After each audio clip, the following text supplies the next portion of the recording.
the Board of Trustees of the Culinary Independent School District. Today is March 22nd, 2022. The time is 5:35 p.m. And do we have any veterans in the house? No? Dr. Galavi. There's one. Can you please come forward?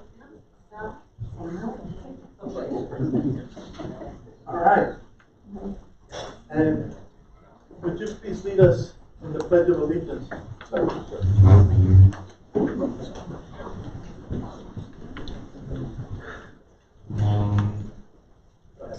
I pledge allegiance to the flag of the United States of America and to the republic for which it stands, one nation, under God, indivisible, with liberty and justice for all. And then now the Texas flag. Honor the Texas flag.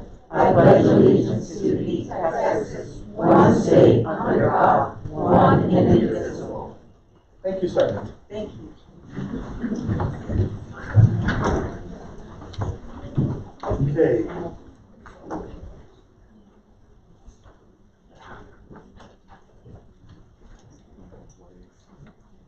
All right, that takes us to the next agenda item, Jessica. Yes, sir. Item 1G, roll call, Mr. Coronado, Here? Mr. Hernandez, Here. Ms. Mendoza, Here. Mr. Bayan, Here. Mr. Rodriguez, Present. Mr. Rose, here, and Ms. Trump. Present. All right, that takes us to the next agenda item, the Culinary Independent School District Vision and Mission Statements. And Ms. Searles and Ms. Pratt, would you like to read those first? Sure. Start with the vision. The Vision CISD is a premier district willing today but positively impact tomorrow. Our mission statement, Canutillo ISD supports and embraces diversity in a multicultural society. Our school community thrives in a safe, engaging, inclusive learning environment. We provide equitable opportunities to ensure our future-ready students are inspired to explore, learn, grow, and excel. Thank you. Thank you. Mr. Chair, I would like to ask a moment of silence. We lost one of our students, unfortunately, Yes, we did. and also about the war that has happened in Ukraine and Russia. Yes, I was going to bring up the war in Ukraine. And one more, Mr. Chair, Dr. John Kissinger. That's right. Our John Kissinger. former assistant superintendent passed away this week, Dr. John Kessinger. Please join us in the moment of silence. So Please everybody please rise for a moment of silence for Jacob Almeida, Ms. Dr. John Kissinger, and unfortunately for the ones who passed away with the war, Ukraine, Russia.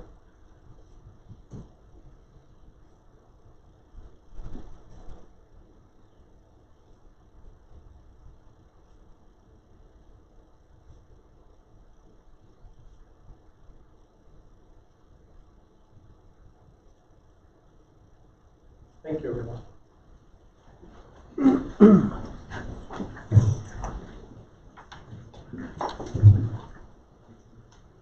Okay. The next item on the agenda is 1F. Dr. Reese, did you want to? I was wondering, because we had a lot of board orders today, so they have to get home and do their homework. And Yes, we do I see a lot of smiling faces out there. we'll go straight to the report. Yeah, it's okay. The board's, okay, we skip that item and go to board honors. Okay, We're okay. all right, then. We'll do the, all right, let's do the board honors. I like open forum. Absolutely. It also gives our youth opportunity to look at the democratic process, speech, and different ideas. Yeah, very happy. We have a big audience for board honors. It's public. Yeah, let's do that. Okay. Jessica, who has signed up on the open forum? So we have 17 Speakers, this is going to be item number 2, open forum. Any person wishing to address the board during the period reserved for public comment at a board meeting must sign up to be heard in accordance with District Policy DEP local. Each participant will be limited to 3 minutes to make comments to the board. The board is not permitted to discuss or act on any issues that are not posted on the agenda for tonight's meeting. For further information on the policies, contact the superintendent administrative assistant. We have 17 speakers. Okay, that's fine. Is everybody who has signed up aware of our policy regarding open forum? Yes, sir. Okay, all right, so before you call up the first person, you know, we want people to come in and express their opinions and talk to us. We usually don't get a lot of people show up to do that. Want to do that, but please bear in mind, be respectful. You don't have to yell, we can hear. And you are welcome anytime to come in and talk to us. I wish we'd get a lot more people coming up and talking to us at the board meetings. So, first one. First speaker is Lilia Maldonado. Topic will be critical basis theory, District 1. Okay. Ms. Maldonado, welcome. Good evening. Good evening, Dr. Good evening. Galaviz, board members. Are we ready? All right, so I come before you tonight to clarify some confusion on critical race theory and district morale. After doing my research, according to Education Week, I found that the core idea of critical racist theory is a social construct, and racism is merely a product of individual bias or prejudice. But it is also something that is embedded into our legal systems and policies. An example, in the 30s, governments actually drew a line to separate a community that was considered financially at risk. And it was based on the racial composition of that community. In other words, blacks could not get a mortgage because they were in that at-risk area. The academic understanding of this theory leads to negative dynamics that focus on group identity. It divides people into oppressed and oppressor groups and urges intolerance. Scholars that look at this theory look to see how racial inequalities in education, such as segregated schools, underfunding of majority Black Latino school districts, disproportionate disciplining of Black students, and barriers to gifted programs. All these inequalities reinforce racist ideas. CRT, critical racist theory, is not the same as culturally relevant teaching, which affirms a student's ethnic and racial background in order to help them identify with the social inequality in their own lives. Educators in this district teach strategies to make students feel safe, supported, and respected, no matter their color, religion, belief, or gender.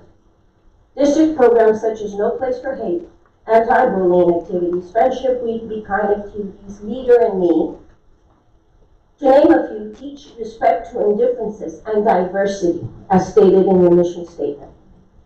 The beliefs, values, and attitudes that students already come to this school with are those that have been taught by their first teacher, their parents. Teachers in the district teach students that being different is okay, and that we must, all be treated with respect, no matter the indifference, in order to create a safe environment. After all students are entitled to an education. So you can see the confusion when Ms. Bettis accused the district and its teachers, including herself, as teaching and supporting the critical race theory. We are actually doing the opposite. As for the district morale, Ms. Barnes blames all of you for a low district morale.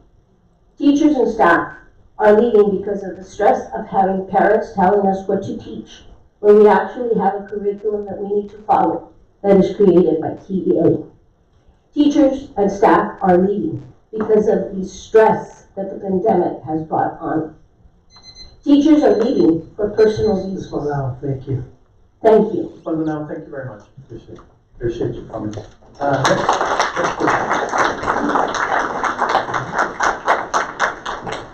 right, Jessica, next person. Next person will be Claudia Reddy, S.E. Child. Claudia, what?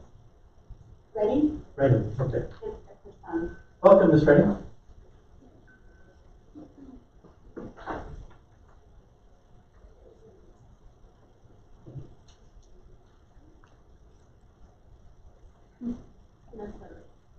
Hace primero mi hija. Hola, mi nombre es Samar, soy estudiante de Culinary School. No estoy de acuerdo con el currículum, ustedes se están violando mis derechos, estos son mis derechos y quiero que sean respetados.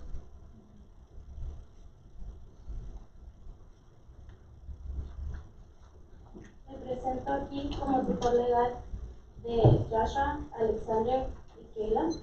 Tengo aquí las actas de nacimiento, donde dice que ellos me pertenecen, que ellos son mis hijos legalmente, y como padre tutor de ellos están bajo mi ley, bajo mi cuidado, bajo mis reglas y mis valores.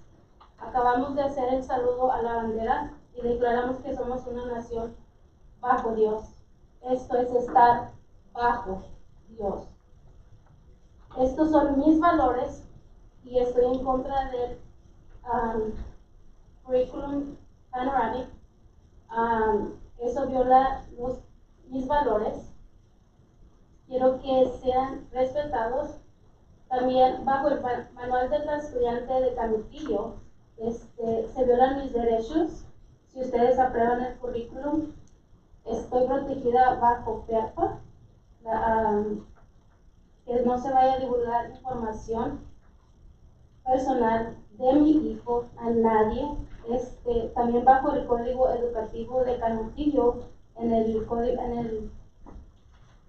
currículo 2 dice que ustedes, que yo puedo decidir qué se le enseña a mi hijo y qué no.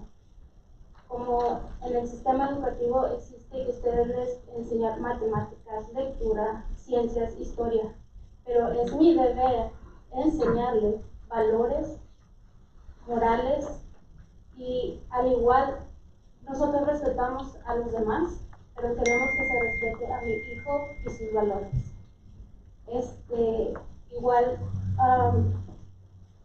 queremos que sean respetados aquellos que se levantan por nuestros hijos como mis padres. Queremos que haya gente que en verdad respete los valores de nuestros hijos. Gracias. Thank you. Gracias.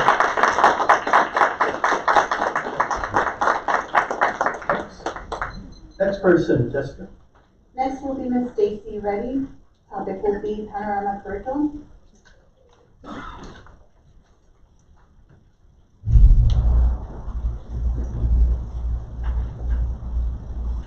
Welcome. Good afternoon. I'm Stacey Reddy, and I just want to say that I'm opposing to the panorama education curriculum. I also would like to schedule a separate meeting so we could discuss more about it. Thank you. Thank you. Next is Mr. Fernando Padilla, also panorama curriculum.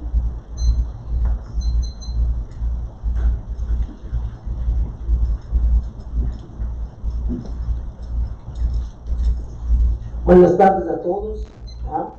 Aquí estoy en esta tarde porque yo también tengo, mis hijos nacieron y crecieron aquí en toda el área de Canutillo, y tengo mis nietos también que vienen ahí asisten a las escuelas, en high school, ellos se graduaron y todo, muchos, ¿verdad? Pero también estamos en contra de lo que se les quiere enseñar de esto del panorama currículum. Estoy en contra de ello.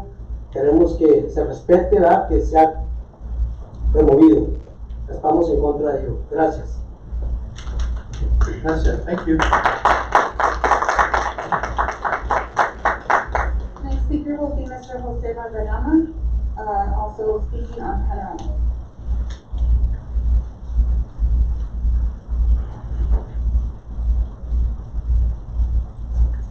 Buenas tardes a todos. Buenas tardes.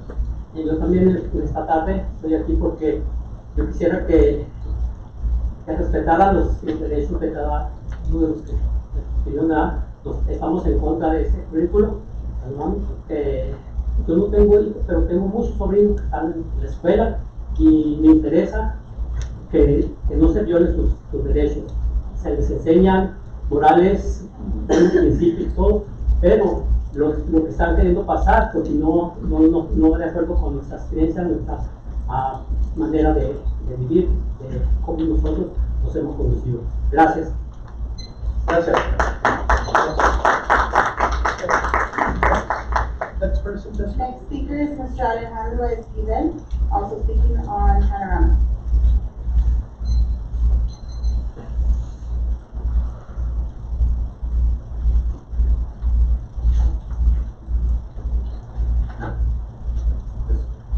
Yes, my name is Alejandro Esquivel.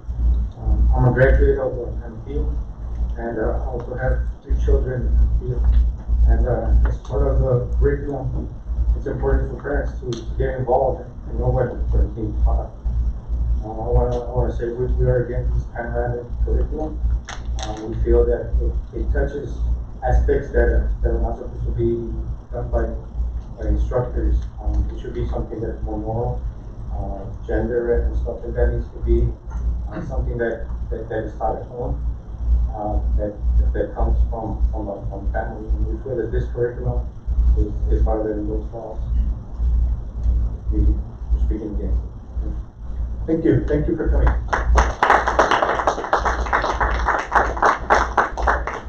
Next is Rosa Padilla, also Panorama curriculum.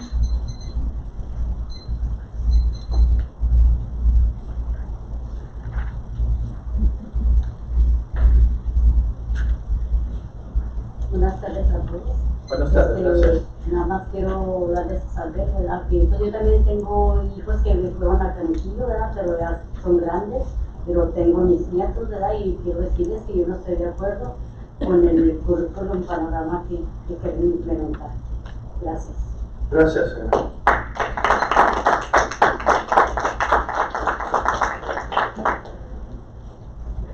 Next we have, I believe, I'm so sorry, Who? Linda Renteria.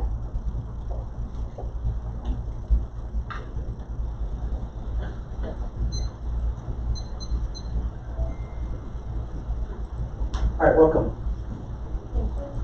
Buenas tardes. Estamos aquí, mi nombre es Linda Rentería y representamos una iglesia de aquí de Westwood y estamos aquí también en contra del panorama curriculum. No estamos de acuerdo, queremos apoyar a las familias de la iglesia, a los niños. Hemos trabajado con bastantes familias y hemos visto, ¿verdad?, cómo les afectan ciertas educación, ¿verdad? Y hemos visto, ¿verdad?, cuando ya llegan adultos, cómo es difícil tratar con ellos, ¿verdad? Entonces estamos aquí para apoyarlos por ese lado, ¿verdad?, que no estamos de acuerdo. Gracias, señor. Thank you.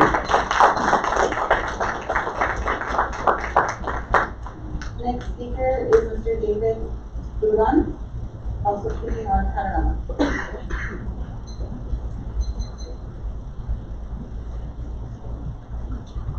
All right, welcome. Buenas tardes, mi nombre es David Durán. Solo quisiera poner en contra del precio para el panorama y si pudiera agendar otra junta para las más. Gracias. Gracias.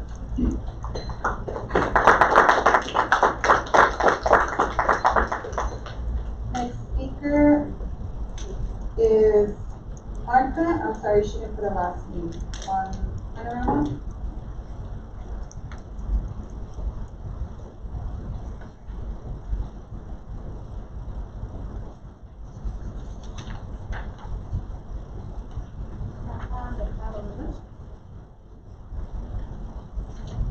Please. Okay, what was the last name? Marta Mercado. All right, welcome, Ms. Bacall. Buenas tardes. Nada más estoy aquí para decirles que no estoy de acuerdo con el panorama.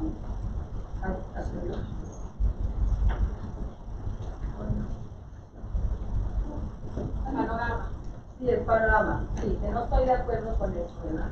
Yo quisiera agendar una cita con ustedes para hablar de este asunto más. ¿Sí? Gracias. Gracias.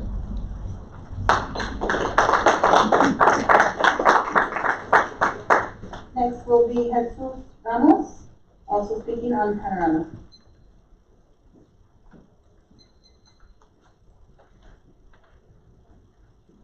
All right, welcome, Mr. Ramos. Good evening, Mr. Chair, Dr. G. Boyd. This is the reality. It's a crisis we have to address in a timely manner before it's too late again. Last night I sat in a 3-hour-long meeting along with other district parents and community members, led by two amazing women, Nicole and Dr. Reyes, to discuss Panorama. I just feel comfortable using Panorama. However, it was echoed that some parents last night were not, and I respect that. The arguments focused on it doesn't solve the problem, and that is true. Data does not solve a problem. It creates avenues to address it, meaning it's on us to utilize the collected data wisely to address these cryouts. A fire alarm system does not prevent a fire. It saves the people in the building. I don't rise today to defend with heart and soul Panorama, but rather the fact that we need to address this mental health crisis. We know that some students don't have cryouts, and possibly by assessing them, they are able to open up, and that gives us the opportunity to better support them. It's a great avenue for teachers to involve social-emotional learning, coping, mental health overall into their daily instructional material, which I think is great, especially being able to address specific needs that students in a classroom may particularly be struggling with. One life is too many, and I think that as a community and as a district, whether it's Panorama or something else, we are going to have to work collaboratively and closely to better support our students, to ensure that they are heard, that they are loved, that they are understood, they are acknowledged, so that we prevent kids from moving into tears, but most importantly, preventing students from carrying out their target. I yield back, Mr. Chair. Thank you, Mr. Ramos.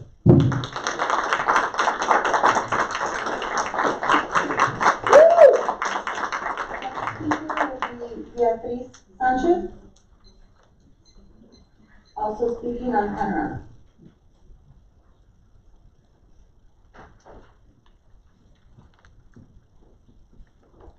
Welcome, Ms. Sanchez. Hi everyone. So my name is Beatriz Sanchez and I'm here that I do not agree with the panoramic curriculum. It's just a no for me. Thank you for hearing me. Thank you.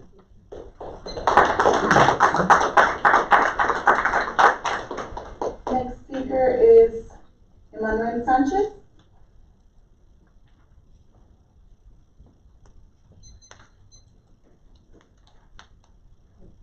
All right. Welcome, Mr. Sanchez. I believe whatever is best for the children on this subject and the curriculum. Me personally, I don't agree with, of course, with LGBTQ, but that's not my decision or my place to say of what they can and cannot do in this country. I would love for everyone, every person. I believe that we should always keep this separate from the schools and to the home. I know my understanding of this curriculum is something, of course, a lot of people are against it, and some people are for it. I do believe there should be some type of other way to help children cope with whatever they're going through. I know as a child myself, when I was growing up, there were so many questions going on.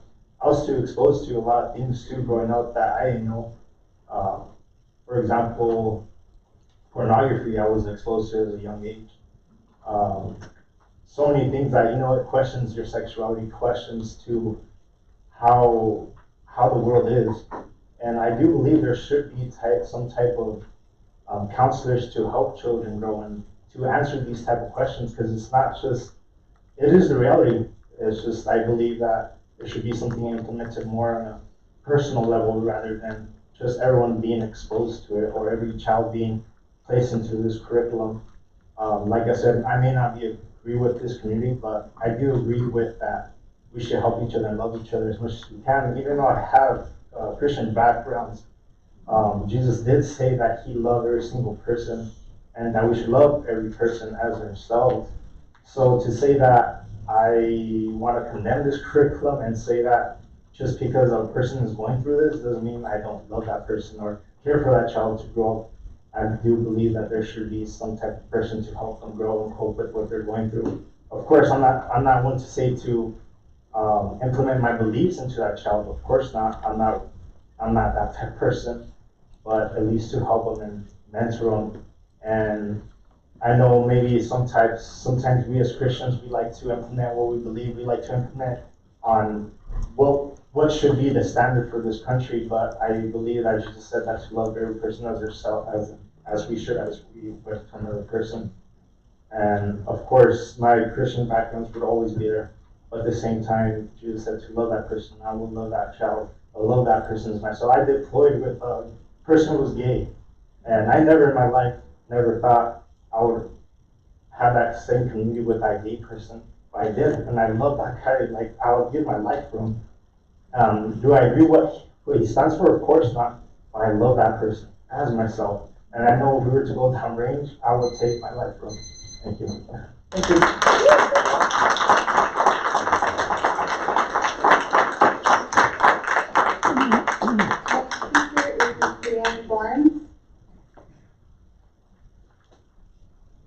Speaking on lack of accountability for community.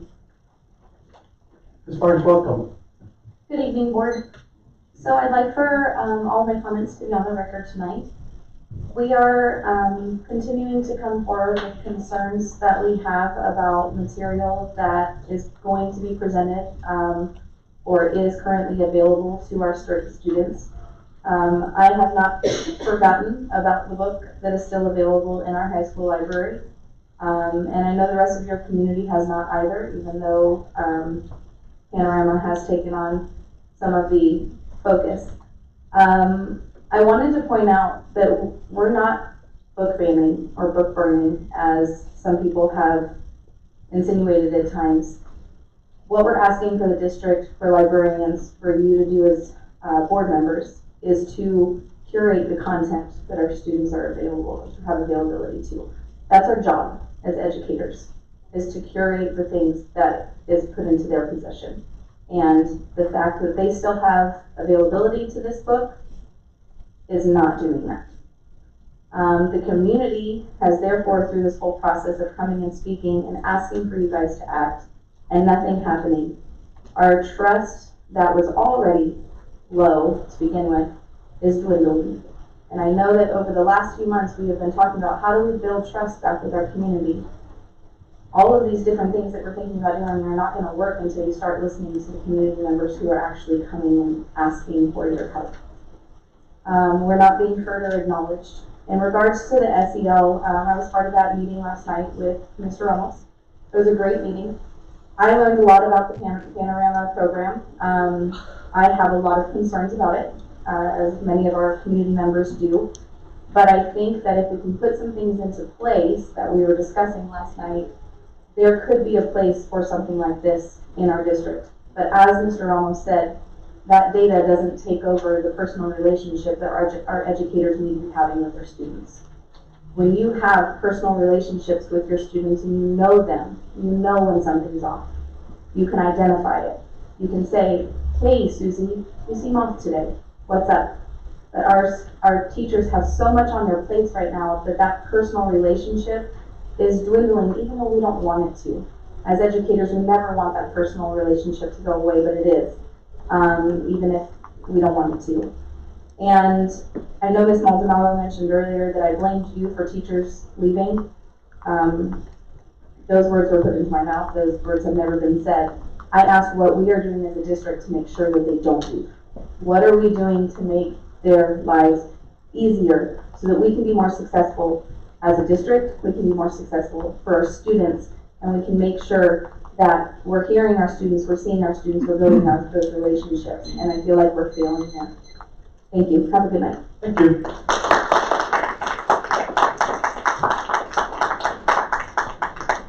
Next we have Cristina Figueroa, Jocelyn Cepeda, and Dayanina Daviu.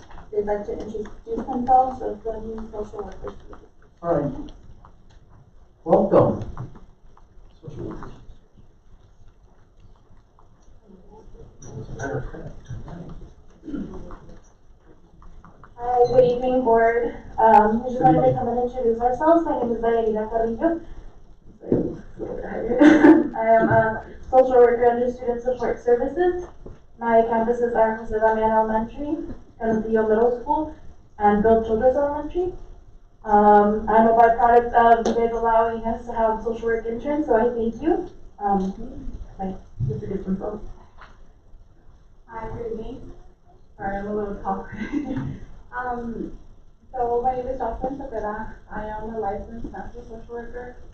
I started back in September as a professional services contractor, and then I was picked up by the board, by the district, as a full-time employee. Now I am housed at the Student Support Services with Dr. Reyes. I am serving Northwest Early College High School, post elementary, and Margarete middle school, and also the high school. I kind of share the high school because it's so big, but that is what we do. Hi, good evening. I'm Christina Figueroa, and I'm the new case manager with Student Support Services. I started about 3 weeks ago, and I'm super excited to be a part of a district that is offering so much for their students, their families, and the community. I get to support these young ladies and what they need to do for their families. I walked into a district, a program that has so many amazing programs, and I hope that I'm able to offer more and to build some of those programs as well.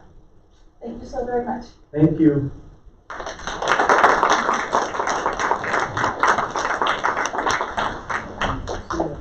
Last speaker is Ms. Julie Melendez. All right, Ms. Melendez, welcome.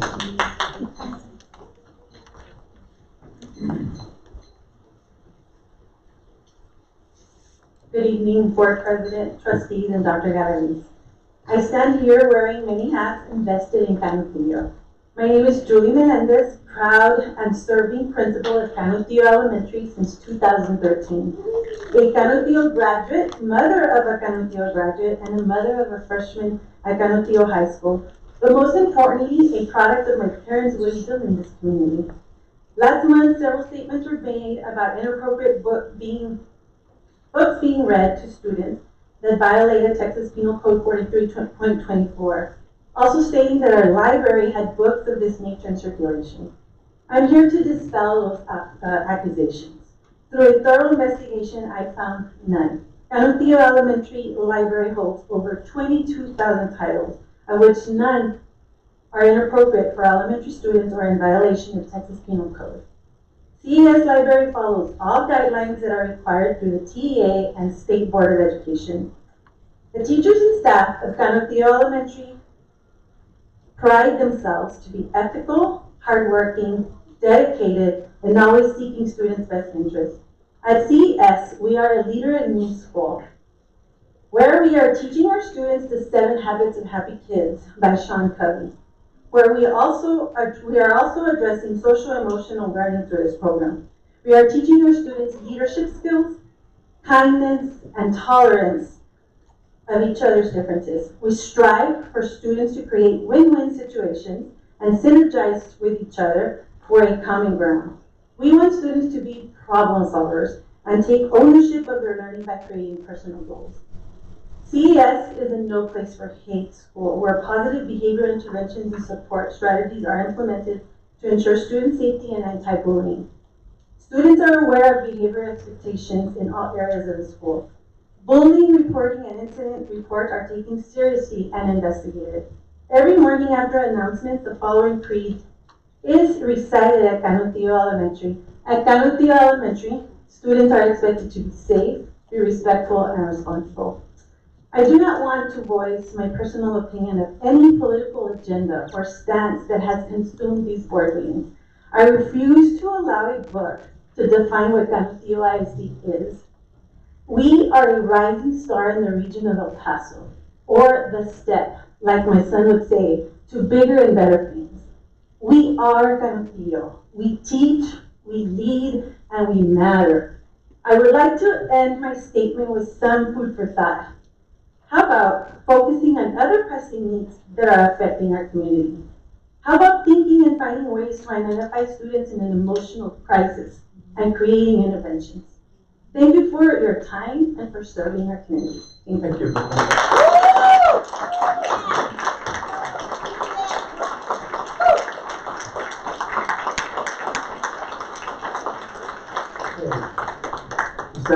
That was our final speaker. All right, thank you, everyone. We appreciate the comments. Certainly the board takes all these comments into consideration. All right, next agenda item, discussion. Item number 3, board honors. All right. Item number 8, Yes. recognition of Deanna Davenport Elementary 5th grade student Aiden Alexander Rodriguez for winning the district level spelling bee and being one of 20 students to advance to the El Paso Regional Spelling. Ms. Rodriguez. Good evening, Board President Coronado, members of the board, Dr. Galaviz. Please join us in front of the dais to begin our monthly board recognitions. Good evening, Ms. Rodriguez. We will join you right up front.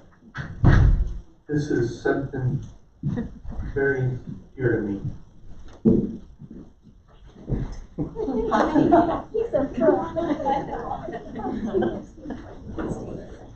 Come right here.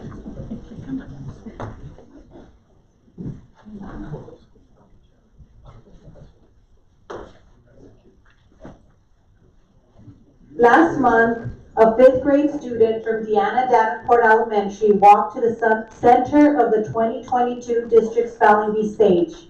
Congratulations to Aiden Alexander Rodriguez for winning the district level spelling bee.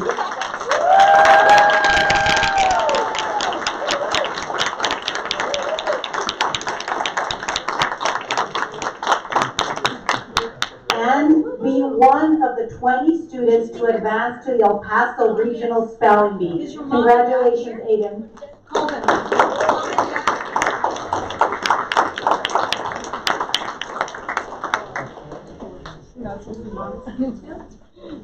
Okay, Dad is here. Congratulations, Dad. Congratulations. Well, administrators here, the principals here. Where's his principal? Principal, yes. Where's his spelling teacher? You were? Way to It go. was you? Wow. Thank you. Wow. Way to go.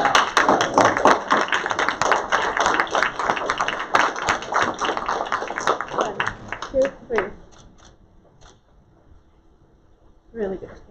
Thank you. Trickster. Can you spell it? Oh, thank you. That's why he's in the regional.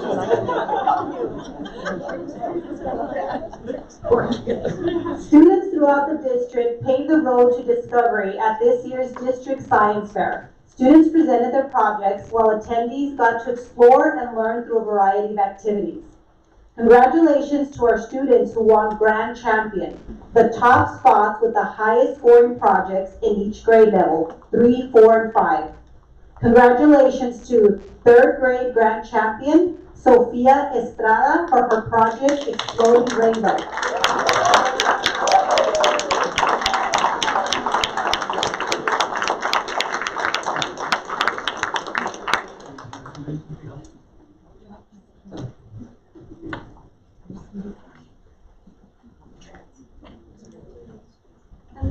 Wow. The grand champion, guys. Your family, that's the principal Where's there. her family?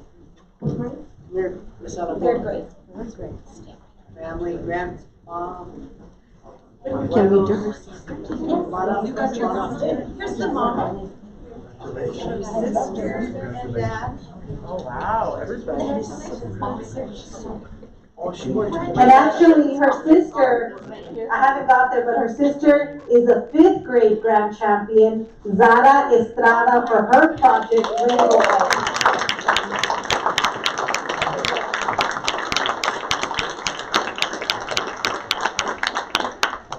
And they're gonna go work for Elon Musk in about 4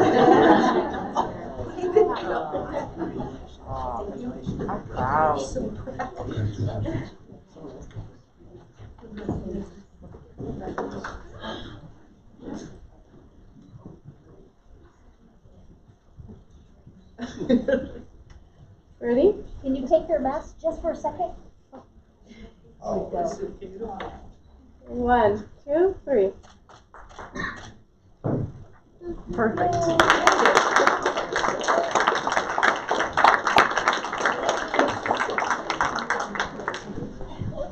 Congratulations. And for our 4th grade grand champion, it's Diego Olvi for his projects, plants, and detergent.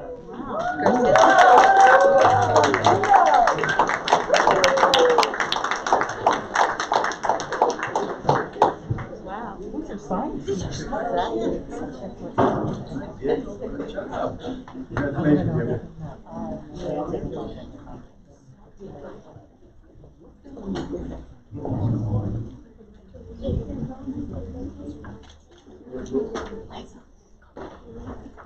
Can I ask the parents to join us up front for a photo?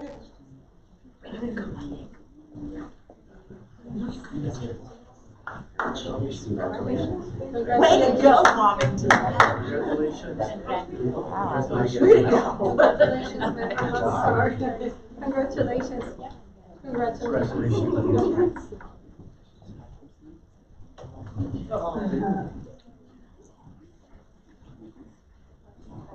Ready? Way to go. Do you want to take off your mask or Ready? 1, 2, 3. Great.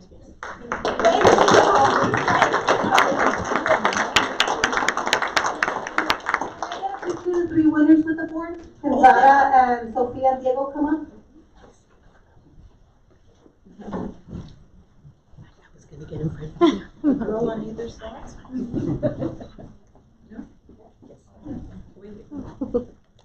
Ready? 1, 2, 3. Wait, Your mask. and their certificates. You want You want to show your certificate? to pick it up? Yes. Like this. Ready? 1, 2, 3.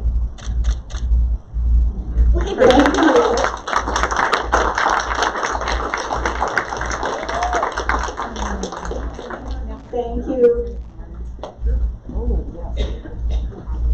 Congratulations to the 11 choir students and 3 band students who received a first division at this year's UIL solo and ensemble competition, which was held at Hanks High School on February 5th.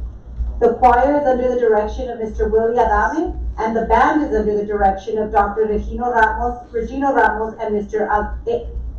Adam Castañeda. The 11 choir students and 2 of the 3 band students have qualified for the state solo and ensemble competition, which will be held in June. These 13 young men and women will represent our district and community at Austin, Texas. Please come up when your name is called. Alyssa Love, band.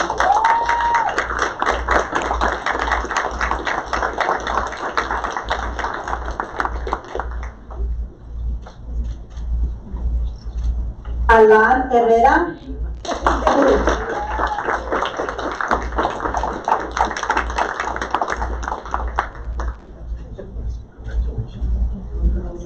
Brandon Lara, trumpet.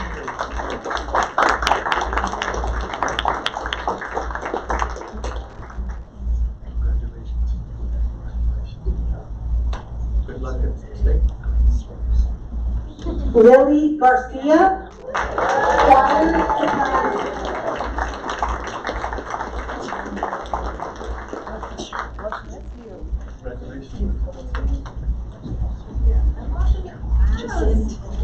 Julio Gonzalez, choir.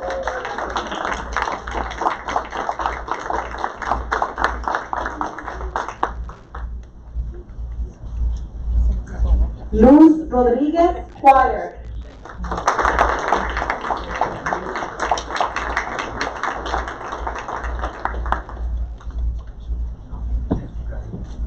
Sarah Sanchez.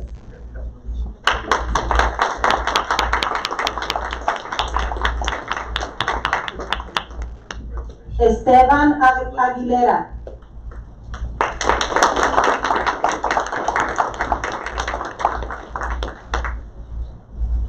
Julia Hoover.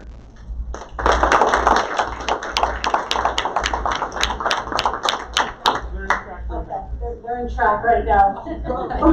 Orlando Guardian.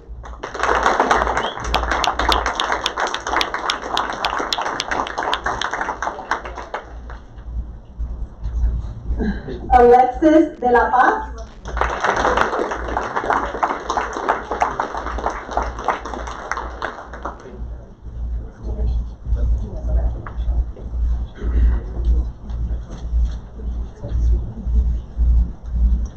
And lastly, Luis Moreno.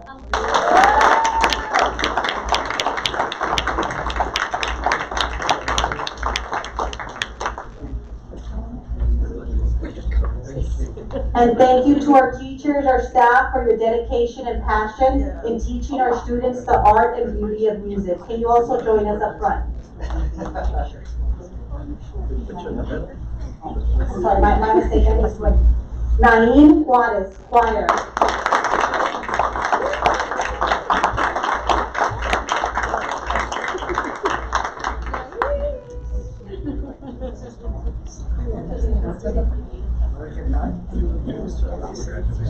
Who wants to sing? Okay, I'll do it. Sweet James Brown. Oh, would you look at the time? We're out of time. Very good.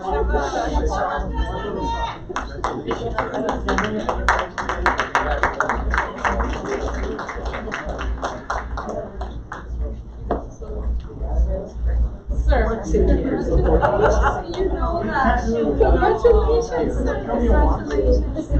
You guys did an awesome job. What did you guys ask me to do? Sing for them.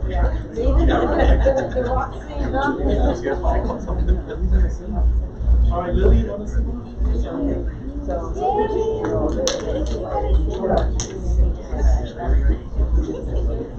Why don't you come up right up front? We'll move out of the way. You guys come right up front.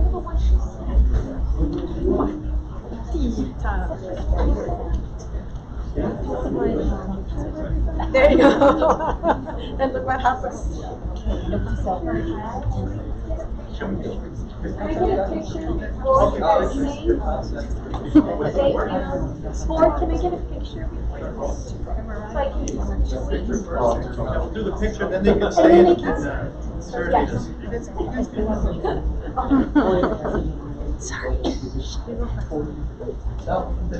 By your side. Sir. No, I don't need to be. Thank you, though. Are you guys ready? 1, 2, 3. Thank you. And you a little closer, maybe someone on the steps above?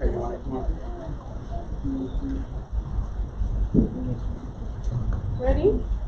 1, 2, 3.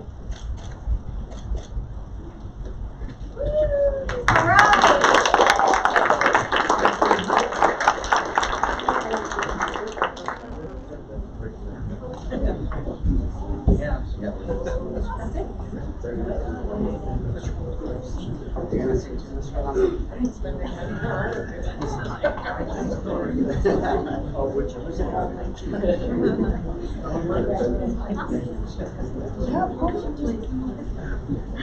All right, so of course, Dr. Galaviz is always, we're always on our toes, like, he's gonna ask us to do something. So, we're ill-prepared, but Lily Garcia, you've seen her on the internet, you know, she's got a huge talent. So she's just gonna sing a little excerpt from her song, O de mio dolce abdore. It's an Italian piece. This is what she'll be singing at Austin. All right, hit it, Lily. Ovunque guardo io giro, le tue vaghe sembianze, amore mi dipinge, il mio pensiero si finge, le mie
Thank you.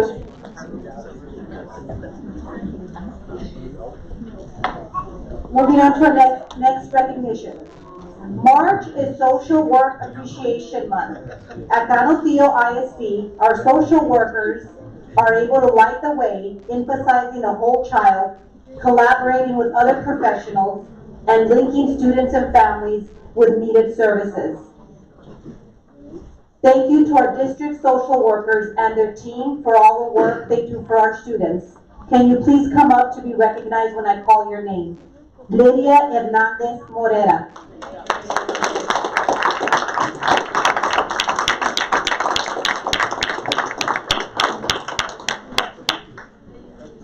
Dayanira Carrillo.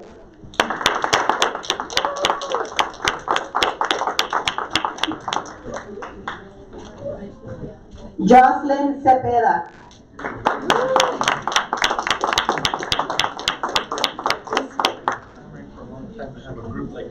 Cristina Figueroa.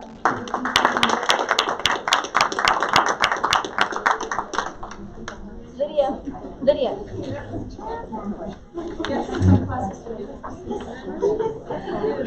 Rosario Olivera. Congratulations, Christina. Thank you. Dr. Reyes and Nicole, can you come up and join me for the photo?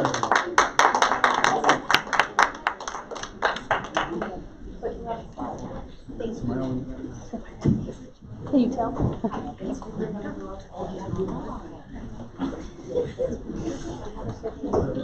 Oh, you are for all you do, Dr. Reyes. Thank you so much.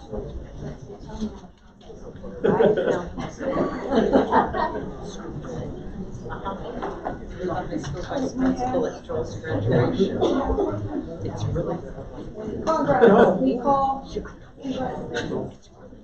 Can you get a little bit closer, please? Ready? Yes. One. Just for a second. I promise. Yeah. Ready? 1, 2, 3. Yes, perfect.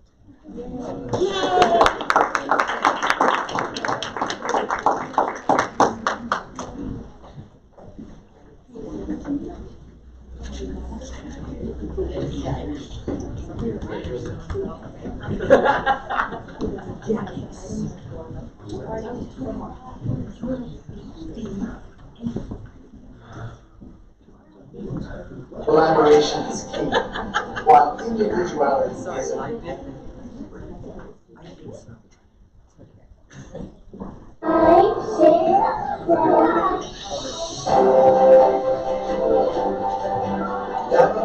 ISD, the only back-to-back and highest A-rated district in the region, with innovative, future-focused learning, where new ideas are produced and collaboration is key, while individuality is embraced. We are developing thinkers that will change the world through rigorous student-centered classrooms, a culture of excellence, high expectations, accountability, and transparency in a safe and secure environment. World history is all about perspective. Our students will compete in a global economy and thrive in a multicultural world.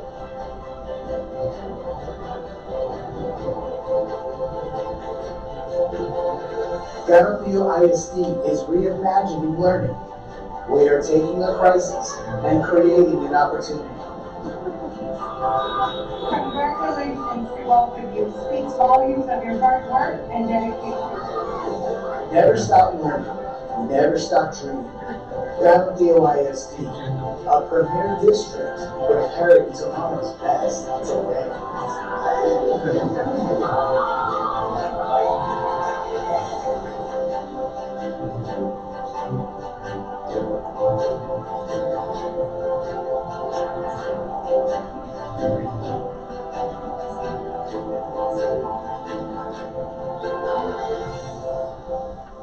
Way to go. Yay!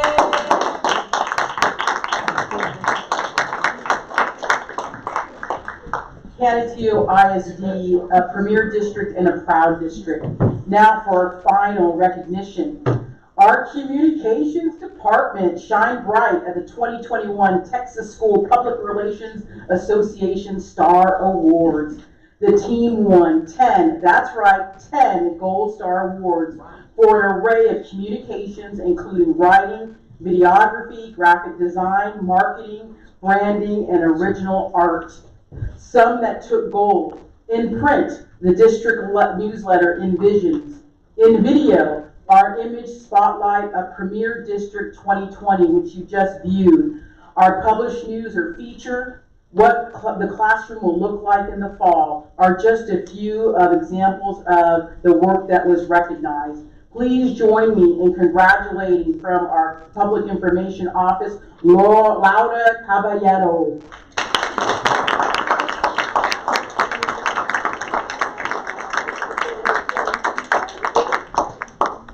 She can do anything with a computer.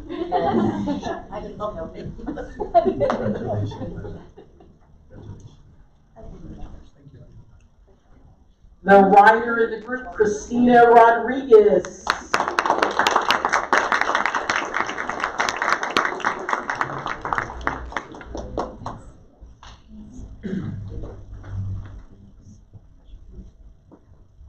And leading the ship with her background in videography and movies, Miss Liza Rodriguez.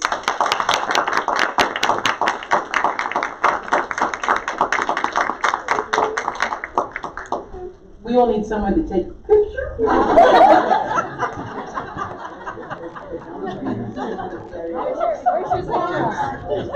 Where's the fancy camera? There you go. It is. You know what to do. Whoa, is it even on? Oh, there it is.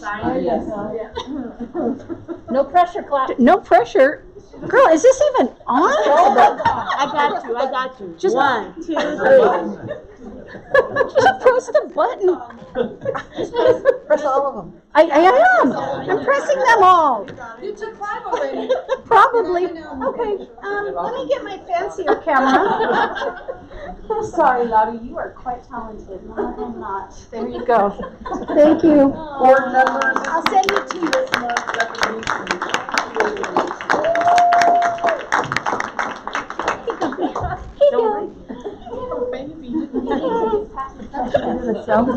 Yeah, I know. She's gonna be salty. You probably were. I probably was. It's on my nose.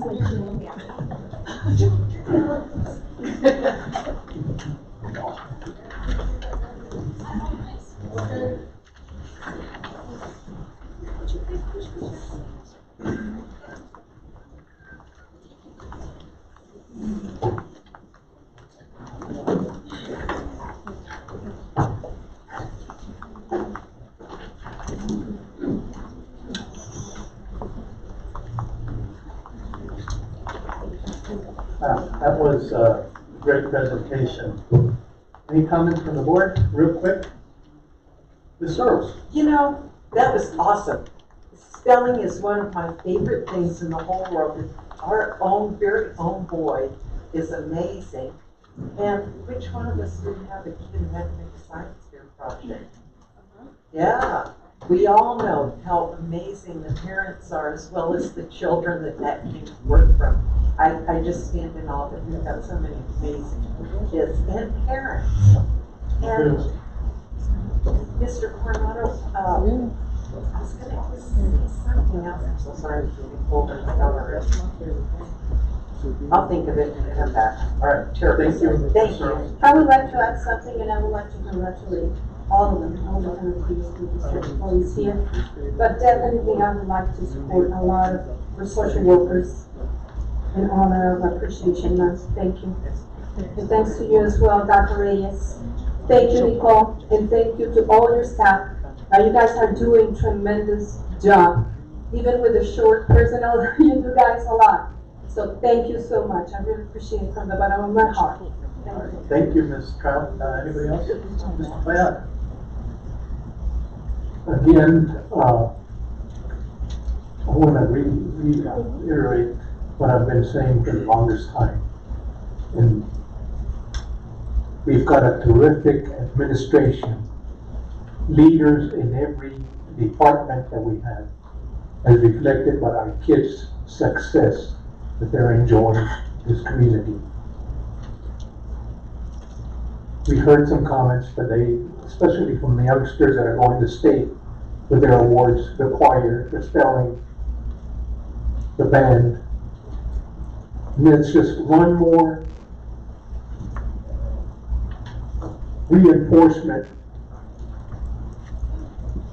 that we've got some terrific teachers, administrators, Billy, including you. You've been at the top of the list forever. Thank you for your comments tonight. Also, I want to reiterate again and again and again. We've got terrific administration. We've got terrific staff in every single department. Nicole, thank you. Yes. Thank you. Thank you, Mr. Pat. Anybody else?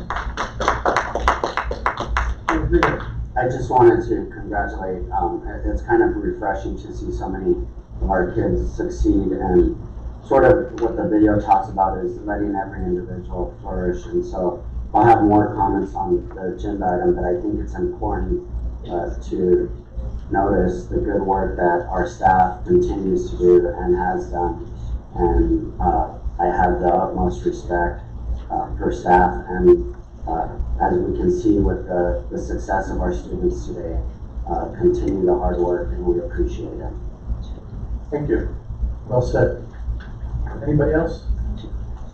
Okay. I just want a little shout out to Aiden Alexander. Is he here still?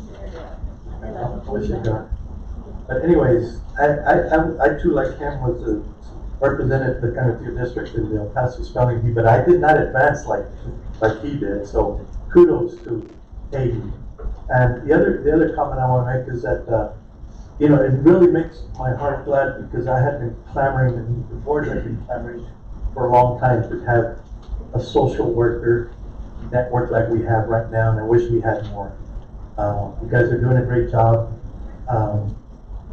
Especially during this time, our kids really need that special support, and now, we can at least focus on some of that counseling, and really appreciate you guys.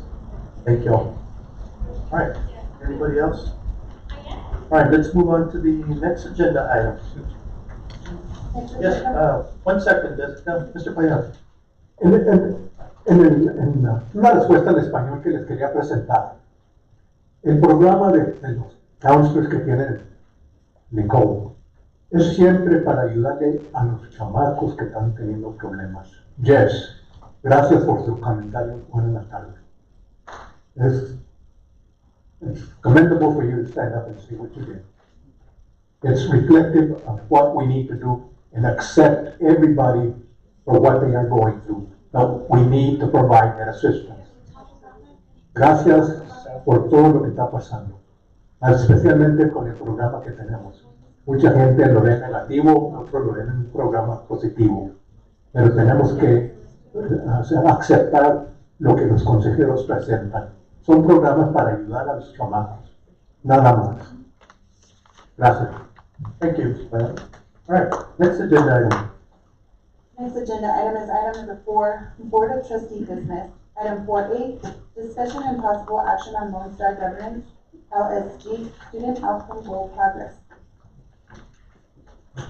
All right, welcome. Good evening, board members, Superintendent Galaviz, President Coronado. It's always really exciting for us at the Curriculum and Instruction Department when it's time for us to come and talk about student outcomes.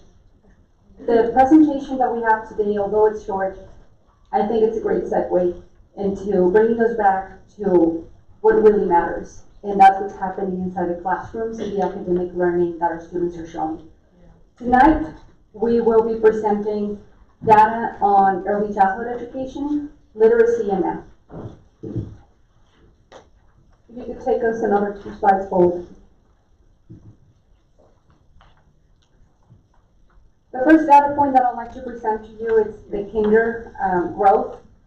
Throughout this presentation, you will notice, board members, that we will be showing to you 2 different data points. The first one is the beginning of the school year data before we started on curriculum, and that took place on the very first week of school.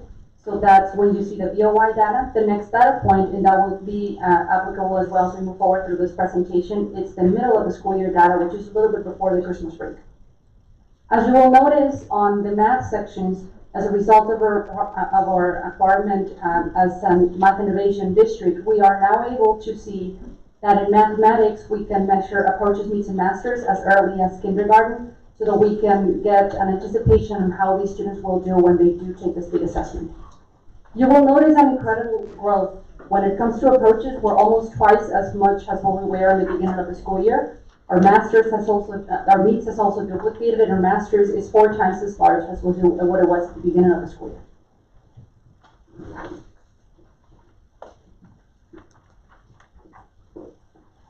And as we move forward, looking at kindergarten literacy, we're looking, so in early childhood, we use several data points to look at growth and progress. For this presentation, we're highlighting iStation data, and so you can also see that we look at Tier 1, Tier 2, and Tier 3. So Tier 1 would be students performing at grade level. Tier 2 is students performing moderately below grade level, needing interventions. And Tier 3 is students performing severely below grade level and needing interventions. You can see by looking at beginning of the year and middle of the year, the comparison with students, the growth from Tier 1 at beginning of the year, 19% to 28% at middle of the year. And it steadily increases, and I'd like to just highlight at the end with Tier 3, you can see that at the beginning of the year we had 55% at Tier 3, and so we see the progress as students, as the bar graph shows, now we have 45% at Tier 3. And so again, as Dr. Valverde mentioned, middle of the year, the data that was taken from here was in January. We're already at the end of March, so we're looking at seeing how students are going to improve at the end of the year. Great to see all the growth in our kinder, both math and literacy program. As we move on to our first grade math, we will see that our approaches numbers duplicated during those months of instruction. Our meets numbers, and this is something that might look quite simple by looking at a graph. This is really the reflection of what Mr. Boyan was talking about earlier, leadership team, the effort that's happening in our teachers, the students being taken care of as a whole child so that they can be learning at this rate. Notice how the meets, it's triplicating, going from 8% to 21%. We're almost tripling the percentage of the students and how they were doing in meets. Our mastery is 7 times as much. We did not have any students at mastery when we started the school year. The students were at home, and now throughout those months of instruction, we have 7% on mastery already.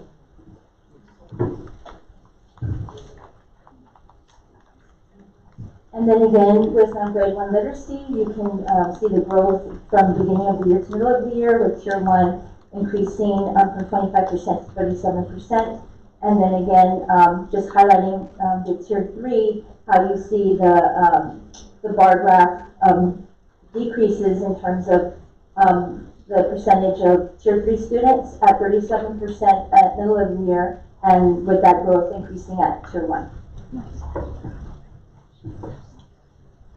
Moving on to second grade. On second grade math, we see once again how every different performance standard is increasing, from approaches going on to from 31 to 42%. Our meets, it's duplicating, and our mastery is twice as much as what it was at the beginning of the school year as well.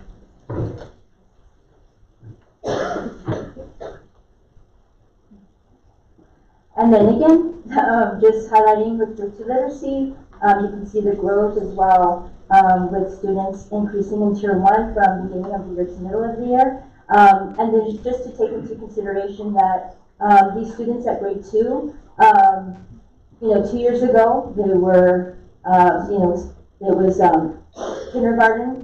They didn't get to complete that kindergarten year. So we like to celebrate all growth at this stage and just keep moving them forward. So I just wanted to mention that as well. And I think that what Ms. Carrillo just highlighted is very important to keep in mind, especially as we go on to 3rd grade. One of our principals said in one of the leadership meetings not long ago, she said, the 3rd graders that we have now were 1st graders when the pandemic hit us. And so to see those bars that you see there, we have 3rd graders coming in this year with no meets, no mastery, and we had our biggest drops during the COVID slide. They happened in 3rd grade math. I'd like you to please take a good look at the rate in which these students are showing growth. Our teachers in 3rd grade have been very supportive. It has been our focus. It continues to be our focus because of the number of losses that we have there. But if we see that our approaches numbers have triplicated compared to the beginning of the school year, and this is only MOY data. Now, if we see that our meets numbers are 10 times as much as what they were at the beginning of the school year, and our master's numbers are 5 times as much, it just brings us back to a celebration mode where we see there's a lot of great things happening in the classroom. We have, what Mr. Payan said, we have wonderful staff. I believe that we have the top of the region, and these numbers are very, it gives us a lot of hope.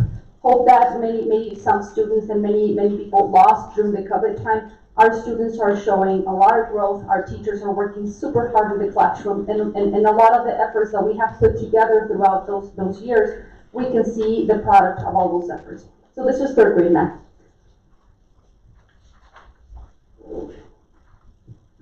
Thank you. Hello to everybody. I'm the new face in our beautiful team. I'm gonna go over the reading scores. The first one is Spanish. As you can see, there at the beginning of the year we implemented the mid-fall start entering exam, and then in the spring we just, as we talked, there is progress, and it's we've been implementing the mid-spring start entering exam. As you can see an increase from the beginning of the year. In the middle of the fall, we started with a 27% in approaches, and now we're at 72%. And then with the meets, it was a 10% at the middle of the fall semester, while we're in the 42%. And then the master's level, we had only 6%, while right now it shows 19%. And then we move to the reading English, and you can see the growth as well.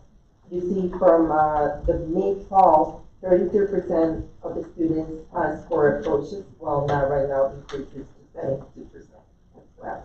And then we have 13% for meets in the fall, while right now we're in the 47%. And for masters, we have 30% right now, as we see scores coming in the 25%. It's very promising. That's awesome. The reading intervention, and this is all, and it has helped the reading intervention since the beginning of the year. We have had tutoring and intervention since the beginning of the school year. We also, and many of the scores, like I said before, they're being tabulating the scores. Still, some campuses are still testing. So as we come getting more information, these scores, they are coordinating their transit to the scores that we had before the spring break. Also, one of the factors is to the reading academy. Most of our teachers from K through 3rd grade, they completed their reading academy. Another positive is that based on the reading academy, we, the Canutillo Independent School District, developed a literacy framework. In closing, I'll share some of the math interventions that are taking place in our district. As you know, we are putting a big emphasis on personalized instruction through blended learning. I would like to anticipate, just based on the numbers that we are showing, and these are the numbers that were submitted to the state as a part of the Math Innovation Program. I do believe very firmly that this fall we will be receiving a star for each one of our schools that we will proudly hang on each one of our doors as a Math Innovation recognized district, based on the growth that our students are showing. Through our adaptive math program, our teachers are able to do small conferencing with the students and provide personalized instruction to what they need. We have small group instruction happening, we have tutoring happening. In our grade 1 math classrooms, we have something that started today, and that is a partnership that you all graciously approved 2 months ago through the NSF. We're working with the UT Austin Department of Early Childhood Education to provide early interventions to our first graders that are most in need. And so that's something wonderful that we're starting, because we are closing the gaps early on, rather than waiting until 3rd grade and then try to play catch-up game after that. The final thing that I'd like to share with you, among other things that we do, is the MSTAR eSTAR administration. We continue to track students early. We continue to track them as early as 2nd grade and assess their algebra readiness to continue to work on increasing that pipeline and make advanced recommendations as they go into their middle school program and continue to go through those advanced programs that you're already familiar with. These are some of the interventions that are taking place. And in closing, I'd like to share something with you, board members. We had a meeting, one of the many meetings that we meet as a leadership team, and one of the tasks that we had to do was, one of the icebreakers, was to think, what is El Paso Times going to read this summer? And many leaders, and I do believe the same thing, El Paso Times this summer will read something like, they did it again, Canutillo ISD is a quadruple A district. That's all that we have for today. Any questions?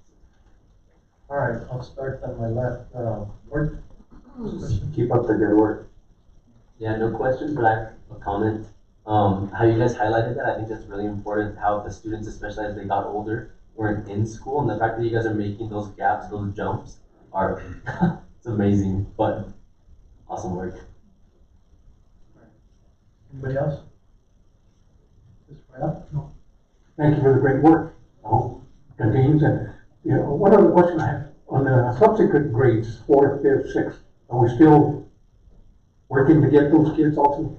Yes, sir, and I believe that it's a part of our future agendas. Tonight's presentation was only focused on early childhood. We are seeing growth across the board. We have challenges, we do. The challenges were rooted on the huge spikes that we had during COVID, but as you see, our strong support systems, everyone going in the same direction, going with leaderships, tutors, teachers, everyone is, Dr. Reyes with the whole child.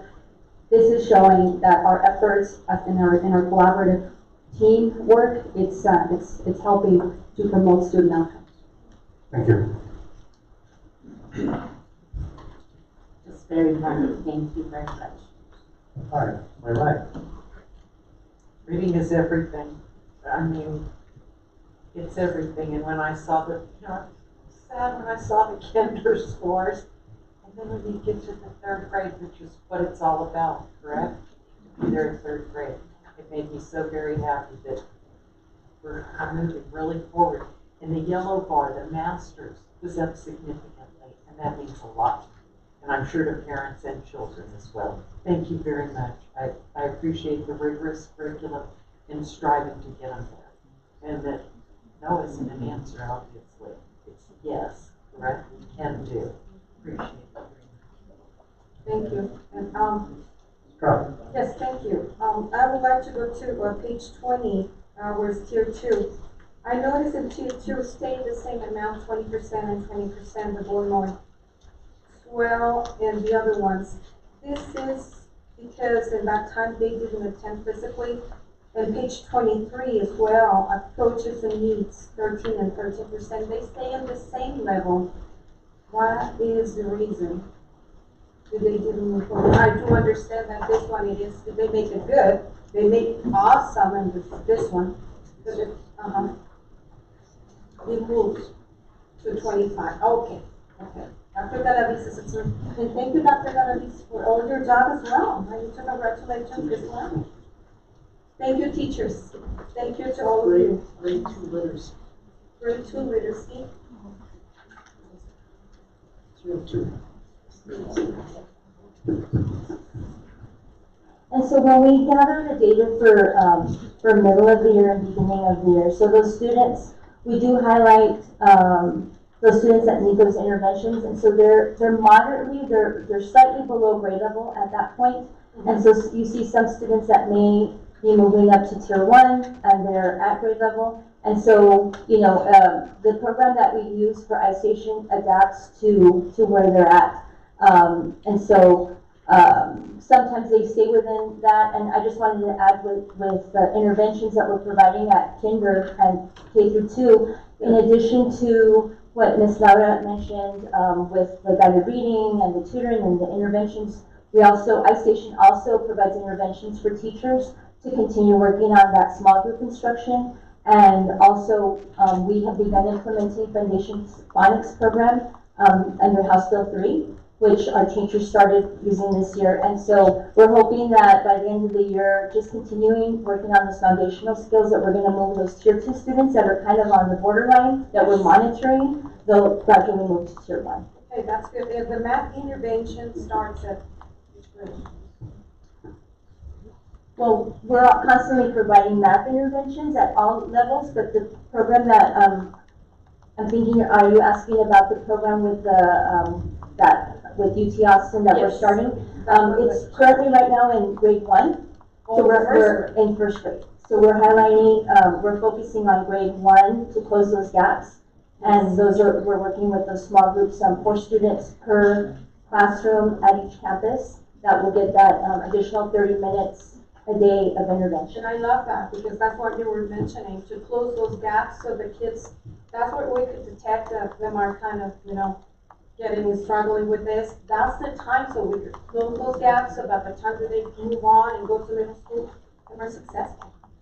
Yes, Ms. Rouse, and I will be coming before the board during the summer with data on the result of those programs. Our plan is that using data to make our decision, we will expand next year as we move on to kinder to start earlier interventions. So like anything else, we collect data first. We began with a small sample. It is all very intentionally calculated so that it's something that is servicing our students. And when I come to you in the summer, I'll be presenting the growth of this program, and then we'll be making decisions, of course, keeping the board included. So implementing that program in this year, 2020. We started today. Before. Interventions began today. How interesting. Thank you very much, and thanks for all you do. Thank you. Thank you, Ms. Brown. Great work. I want to commend everybody involved. I still would like to see that next year we're going to be focusing on the literacy, because that's always a challenging part. We're doing great in math, and but I want to, you guys are doing a great job, but these kids have lost a lot, especially at the first, second, and third graders have really lost quite a bit of ground, and you guys have really brought them up this year. But just keep up the good work and hope that we can get these interventions up on these grades as we follow them through. It looks like by the third grade they're really speeding it up and catching up. But thank you guys, we really appreciate it very much. Did you think for your work this year? And all your staff? It's the teachers, teachers and administrators, allow the principals to, the effective school research talks about allowing principals to be results driven, making sure the resource, making sure our teachers are supported. Definitely. Have a resource. Teachers. A big hand for you guys. And we thank all the teachers for all their hard work. Thank you. Thank you. Congratulations very much. Thank you for your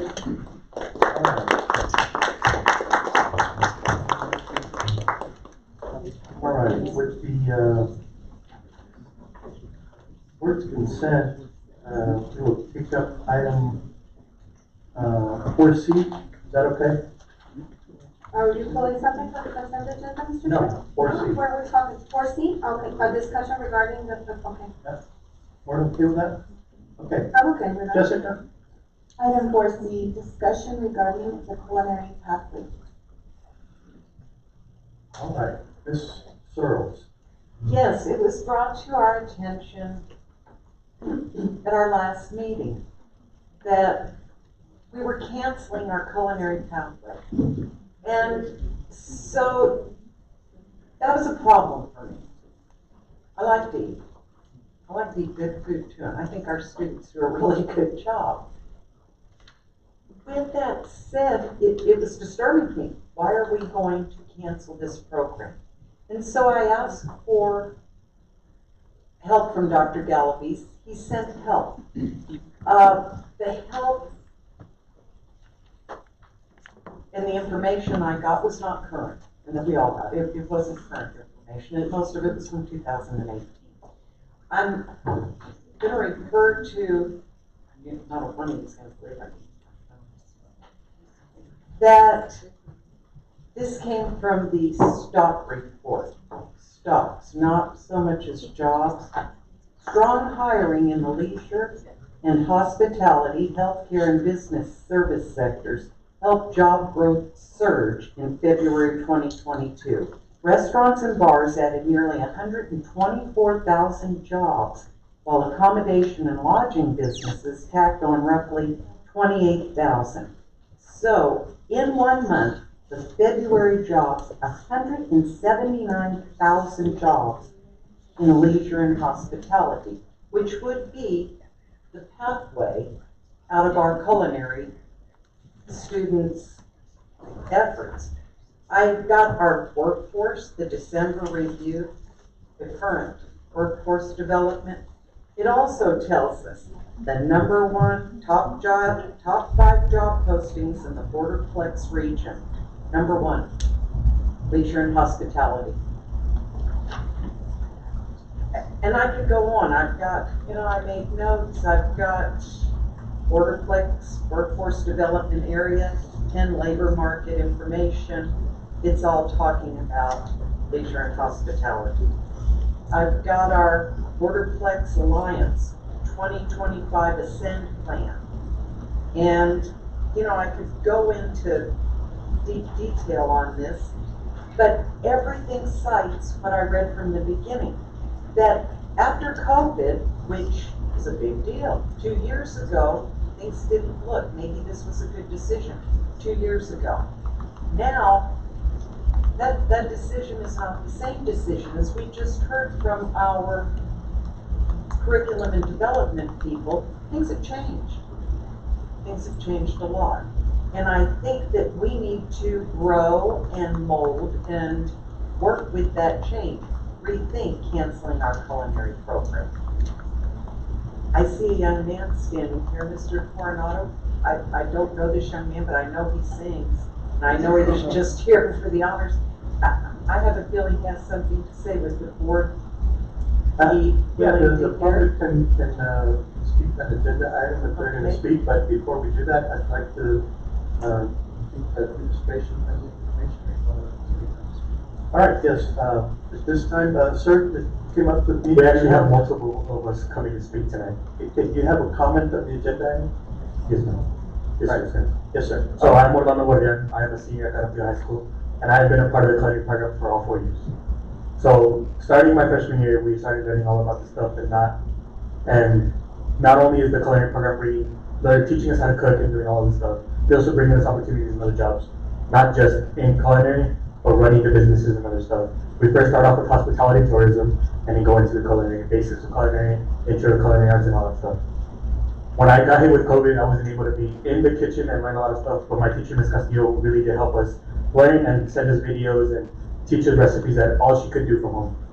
I come forward to you with my class rate that is not only with music and all of the other stuff, but also culinary program, which I really love. We have a lot of issues with our culinary program, which is like we don't have food coming in, and it's hard to find other recipes for us to do. I am actually going to culinary school when I graduate high school, and I'm going to be studying for all of this, and I'm going to be studying to further education. Sorry about that. We have Chef David that just came in and he brought up he came and he talked about it, and now we're here to voice our actions and just say that we really love this program and we would like for you guys to bring it back. Thank you.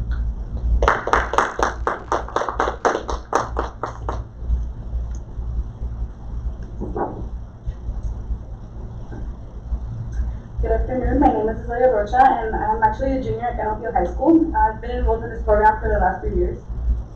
Personally, I have attended Canopio my whole life. I've been here since kindergarten, and I have one thing that I've looked forward to, and it was the culinary program.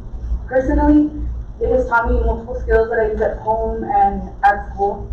It also allows us to attend our food handlers, which we do use in our jobs. It has opened many opportunities to me, not just in the culinary world, but within the hospitality, everything like that. I was introduced to the club SCCLA, which I met through the culinary program. With that, I was able to become a chapter officer and obtain first place at Regents past February. It makes me sad that kids that I wasn't once their position, they're not given the same opportunities I was growing up in Canopio. Because personally, I did look forward to this program, and I do have a younger sister that's at the middle school. And for me, it's kind of hard to see the program get thrown away because she can't get the same opportunities that I was allowed to get. And I do want to ask, or at least ask for you guys to take it into consideration keeping this program in the high school, because I do think, again, as she said, a lot of jobs now are within hospitality, and by giving rid of this program, kids from Canopio are not going to have the same opportunities just to get into hospitality and tourism. Like Rolando said back there, we have been it's harder to run the program. We don't get as much food in, our kitchen's getting run down and everything. But I do wish you guys would take into consideration what I'm asking, and is to look into keeping this program within the high school. And I want to thank you for your time. Thank you. Thank you. All right, next. Good evening. My name is Clarissa Rocha, and I'm in support. I'm a parent of Canopio High School student. My daughter is currently enrolled in the program at Canopio High School. This program is taught her many skills, lessons she utilizes on a daily basis. I have a younger daughter at Canopio Middle School who unfortunately was unable to sign up for the program because it's no longer available. I wish she had the ability to learn these skills and have the same opportunities as the kids in the past. Thank you for your time, and I hope you reconsider keeping the program as well as the Human Services program at Canopio High School. Thank you. Thank you.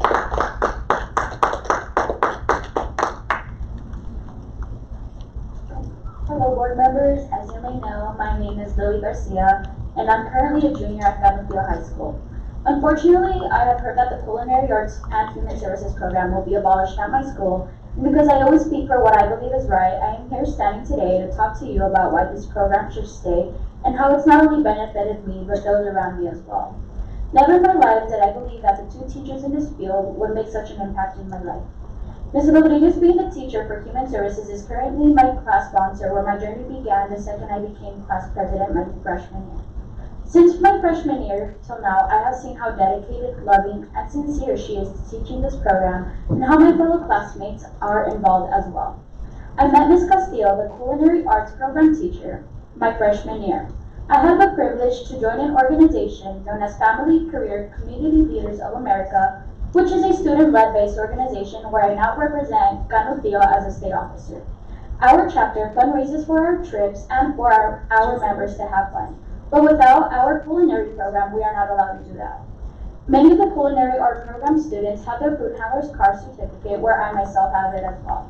It's benefited me to use it to my own knowledge from the culinary arts program. I learned health and nutrition and so many life skills. Although I am not part of any of these programs, they have extremely pushed me to be the person who I am now. We've determined our future generations, so I stand here today to make sure these programs are not abolished. Thank you.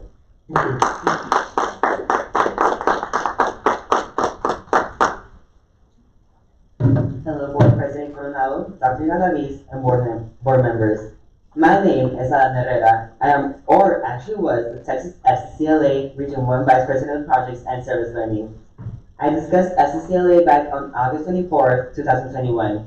I talked about what SCCLA and how it relates to the family and consumer science courses. My accomplishments as an officer are thanks to all of your unconditional support. I have still not finished my duties since I have revamped for office and have become a state officer for the next school year. But I'm here to discuss and show that SCCLA is not just about competitions. It is what we learn from it and from each other. It's about the connection you make with your advisors, who you can talk to about anything, and they'll be there every step of the way. It is about what comes behind it, which is about who we are as individuals. We come from the family and consumer science courses. We come from our Human Services and Culinary Arts program. I specifically come from the Human Services pathway, where I have learned about job interviews, classes I could take in college, how to take care of a child, and about my mental health. My point here is that I'm here to stop the retirement of these two pathways. I am Alan Herrera, and thanks to SCLA and its members, I know who I am. It is the reason why I'm here, because I am confident enough to stand here and discuss these programs and the reasons other students should have the same opportunities I have had. I am proud to be a product of the Human Services pathway, and even prouder to represent SCLA. Because of these two programs, I now have the confidence to say what I think and feel. They have taught me to be me, to go beyond measure. My goal is to stop the retirement of these two programs, Human Services and Culinary Arts. I think that education and training should still be part of Banatillo High School because they are still part of the Family Consumer Science courses. I say that instead of making education and training the only FCS course, we also provide Human Services and Culinary Arts. Taking away these two courses make a lifelong impact on students, as in March. Chef David Villanueva has shown that it was valuable to him and had impacted his life coming from Banatillo High School's Culinary Arts class with Chef Simpson. And thanks to SCLA, I have also learned parliamentary procedure. So Board President Coronado, Dr. Galaviz, and members, if acceptable to do this, I propose the idea of using parliamentary procedure. For what purpose? I would like to move the motion that the Family and Consumer Science pathways such as Human Services and Culinary Arts to be brought back as Banatillo High School for the next school year. All right, that can only come from the board. The parliamentary procedure applies to the board. You are here speaking to the board, makes the decisions and make the motions. We appreciate your comments. The law allows you to be able to speak to us about what decisions are made, but you are not able to partake in that parliamentary procedure that the board does. But we appreciate your comments, really do. It is understandable. So thank you for listening to myself. Now, I will be representing Arthur Lujan, who was a graduate of Banatillo High School for the class of 2018. In the exact words, he said, "My name is Arthur Lujan, a Banatillo graduate from the class of 2018. As a former student of the Family and Consumer Science along with the culinary programs, I am writing to give my opinion on this decision to abolish the culinary program. I'm not going to speculate as to why this has even become an idea, but I firmly believe that this is a mistake. Most high school and college students need a job, and they often lead toward jobs in the food service industry. Why? Simply because these jobs pay more than most businesses that aren't in the food and beverage industry. To give myself some credibility, I've worked in the service industry since I was 17, and now manage a notable bar and grill. The opportunities that have been given to me would not have come around if I didn't already have a foot at the door. The demand for service workers post-COVID-19 is extremely high, and sending teams with experience is a huge advantage. So why deprive students of that opportunity? Finally, I would like to say that those who have never experienced the food industry should not get a say on whether or not it should be taught. So now, speaking for all members of Banatillo High School and those who want to be part of this amazing course, we want you all to consider this, please. Have a great rest of your day. Thank you. Thank you. Thank you. Thank you for the comment. Very well spoken, young man. All right. You ready? Yes. My son graduated in 2018, so. Administration. Good evening. My name is Steve Porras. I am the CT coordinator for the district. I'm here representing Mrs. Andrews, who's out on medical leave. So I saw that I was told that the items would be brought up on the agenda, so I went ahead and put together a real short presentation to kind of give you guys a background on where why decisions were made, where we started, and where we're at today. Also with me today is a guest that I invited here from Workforce Solutions Borderplex. This is Alma Aranda. She's the Workforce Development Director and will answer any questions regarding labor index reports or hot jobs reports. We also brought today the latest edition of the hot jobs list that I'll leave here for your. Can you talk about the culinary room itself? Because it's not a commercial kitchen. Right, we can jump ahead. It's going to a home ec. You wanna jump ahead on some slides? Yeah, with the failing of the bond, Absolutely. Probably slight like others. Just keep going to see our title major barriers. Right there. So for those of you guys that took the tour at the high school, you did notice that it seems like there's two classes that join together. It does contain industrial freezers and refrigerators that were retrofitted to fit in that classroom. A lot of money was put into it to beef up the electrical. However, there's still residential ovens, microwaves, mixers, ice machines, and a variety of cooking and small baking appliances that just aren't adequate for the students to be able to train on. In addition, the utilities have also been determined to be insufficient. We can't get a gas line in there, at least that's cost prohibitive to the district.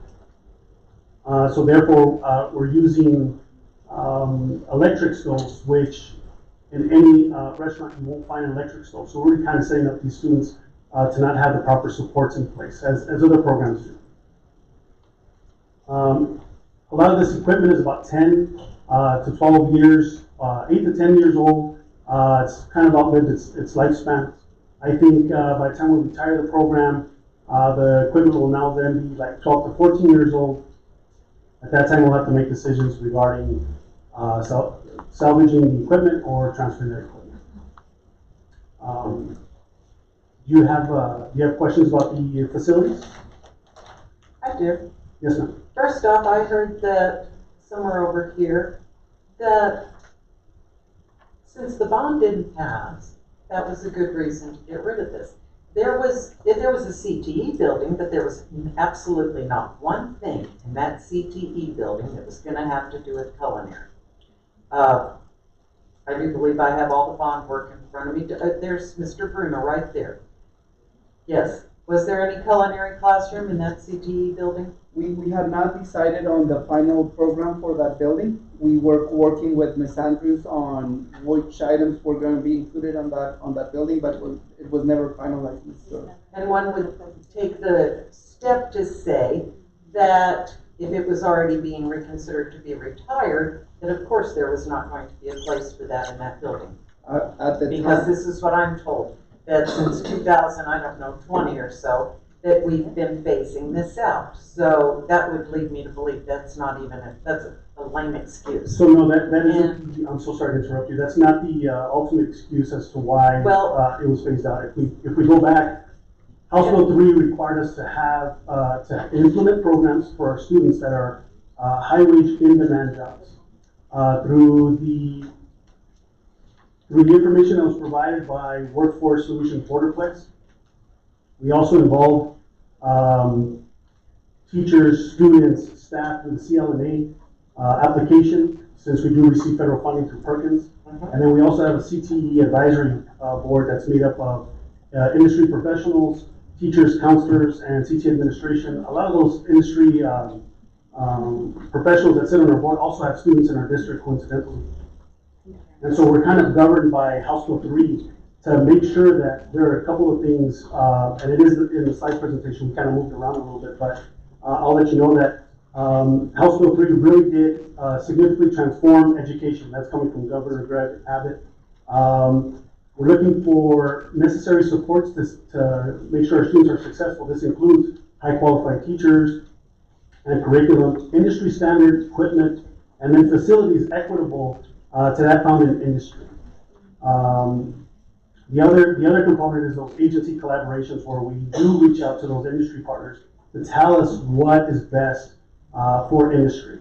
I know a lot of these students spoke to their food handlers card. That is considered a local certification, if you will. The state, because of House Bill 3, asked districts to seek high value credential certifications. TA put a list together of those that are acceptable to include a vendor.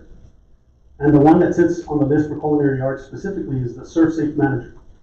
I'm aware that the teacher, she did struggle with the curriculum. It was difficult. It did take her 3 attempts to pass. So I would see why the state saw that as very rigorous, high value credential. And that's exactly what's being asked for out in the industry. Not sure if Alan, the last guest speaker, if he has the ServSafe manager certification or if he's up for it. But again, these are stats that I can't give you because the student in our district has not received one yet. Here in the presentations earlier, I did notice something that kind of ran through my mind as a CTE coordinator is that we work in a premier district, and our goal is to offer premier programs of study, which include high-wage, in-demand programs. I want our students to be able to go out into the workforce and be able to contribute, not at a minimum wage. We want them to have it at a living wage. So because of the decision that was, and the 5-year plan was presented to the board, I believe, through a Thursday packet. Workforce Solutions did present to the board back in December of 2019. Leila Melendez, the CEO of Workforce Solutions, did present. And What was the date again? I believe Leila Melendez came in on December of 2019. Exactly. Lots changed. So let's address that. So here I'm gonna introduce again Alma, and she's gonna talk to you about what the market says today here at least in El Paso and in the state of Texas. Thank you. Good evening, board members, and thank you for inviting us here. First and foremost, I want to commend Donocio for everything that you're doing, how progressive you are, and where you are today versus where you were 10 years ago. And so to the board members that are looking at labor market data, we have a research house embedded as your local workforce. There's 28 in the state, and every year by regulations of the Department of Labor and the state, we have to come up with a target occupation split. So a couple years back, we switched that over because we wanted to make something a little bit more digestible, and we came up with a hot job split. And what we do, it's really important to distinguish. There could be a demand for cooks, for servers, absolutely. But when you look at the wages, that's our biggest concern. So I understand there's value in so many programs. We're in the same position that you are as well. We have a finite amount of resources, and we need to invest that where we see the most ROI. And right now, what we're looking at is that there is a lot of high-paying demands that are wage jobs that are coming down the pipeline that are here right now that are considered STEM related. We have the data of what that contributes to the EDP, to productivity rates. And the reality is you might have a lot of positions, with all due respect, for servers, for cooks, fast food workers, but that is not a living wage. And when I look at what the value of a CTE program can do for a community and for a region, this is an opportunity for students to get exposed. A lot of the things that, and I understand the passion and the things that the students are speaking of, they can learn those skills also in other CTE programs. What is coming down the pipeline for CTE is going to be even stronger. But to his point, there are regulations, and for example, one of the things that is now under the tri-agency is that TEA, Higher Coordinating Board, and Workforce work together. So we actually, when there's a school district applying for a grant, they have to get a letter from us saying that, yes, this job is in demand. Not only in demand, but it meets the wages. And the reality is, we have a surplus of workers in that field. The reason that there's so many job openings right now in these industries is because it does not pay a living wage. And people are looking for something else. So it's not that there's all of a sudden a lot of growth, is that people do not go back to work in a lot of those occupations. So there are a lot of vacancies, that is absolutely true. But when you look at the wages, and we look at entry wage, median wage, average wages, and then of course experience, and you just cannot live on that. And so when the opportunity that the board has right now, and what we can relate to is, so where do you invest your money? You have a finite amount of resources. And I wanted to share something with you. I know I can go into like the rabbit hole of data, but Texas is the second state that brings in the most foreign labor for advanced jobs. And we're talking salaries of, 60,000, 70, 80, 100,000. I want Donocio students to be able to have those opportunities. And more we see that the value of a certification, an industry recognized certification, is what employers are looking for. And those are skill sets that students can learn through CTE programs. Where the region itself, through the Ascend plan, yes, hospitality is on there, but if you kind of really look at it, we're looking for high-level management jobs. And the reality is they might get that through a different approach, a different curriculum through another CTE program.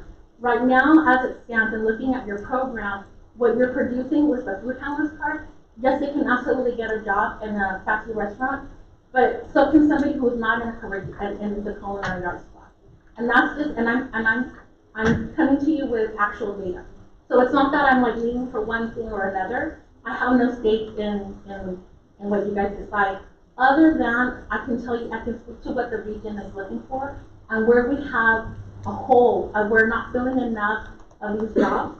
Aerospace and defense, advanced manufacturing, computer, IT, business.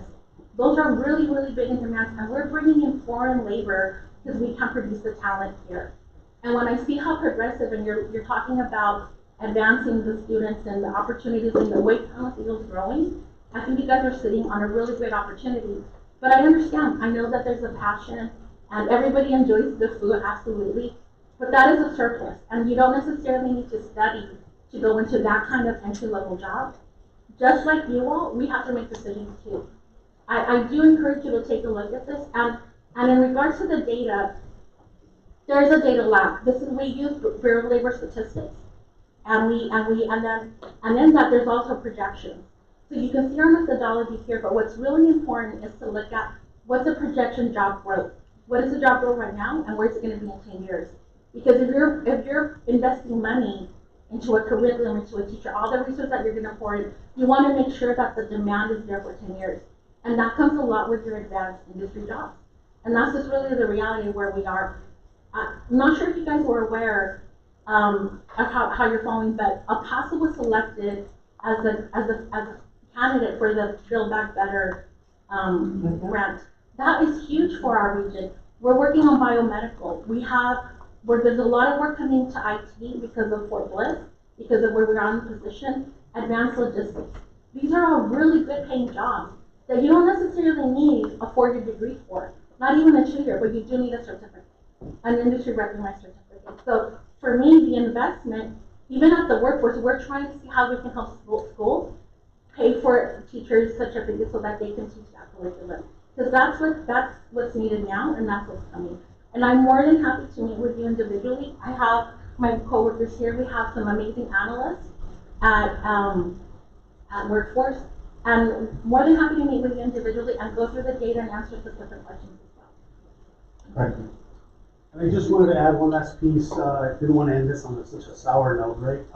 So since Lily's here, I still wanted to give her some acknowledgement. I do want to say this. FCCLA is not going anywhere. I know a lot of the kids spoke to FCCLA. That is the after-school program that's attached to Culinary Arts and Human Services, but it also falls under teaching and training. Which teaching and training, if you may go to the last slide.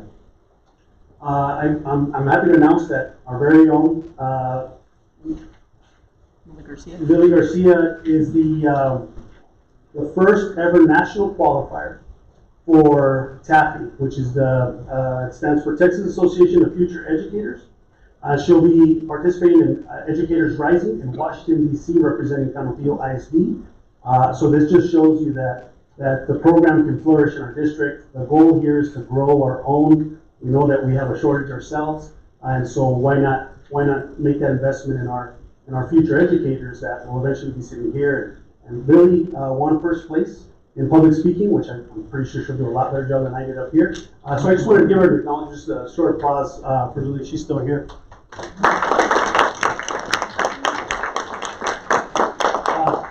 She wanted to say one more thing. Sorry.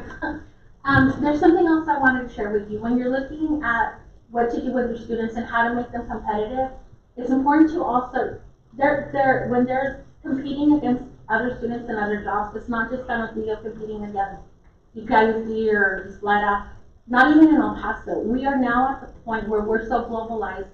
They're competing with students in other countries, Singapore, things like that. And those are the things that we have to look at. Where are they advancing? And again, I cannot stress enough, these entry-level jobs, any job is a good job. I understand there's a lot that you can learn from it. But where you put your investment, you have a finite amount of resources. That's what we need to make our students competitive. Thank you. Do you have any questions, Mr.? I have to tell you, part about the electric stove, so I'm excused to. I had to learn on an electric stove, and then, you move up through the world, and you get a gas stove one day. Right. So, it could come. I'd be willing to buy a gas stove for the students. But I hear, and I've seen, and I know, and we've heard generational, that instead of us having to go to a social worker, what did the young man in the red jacket tell us? He found himself.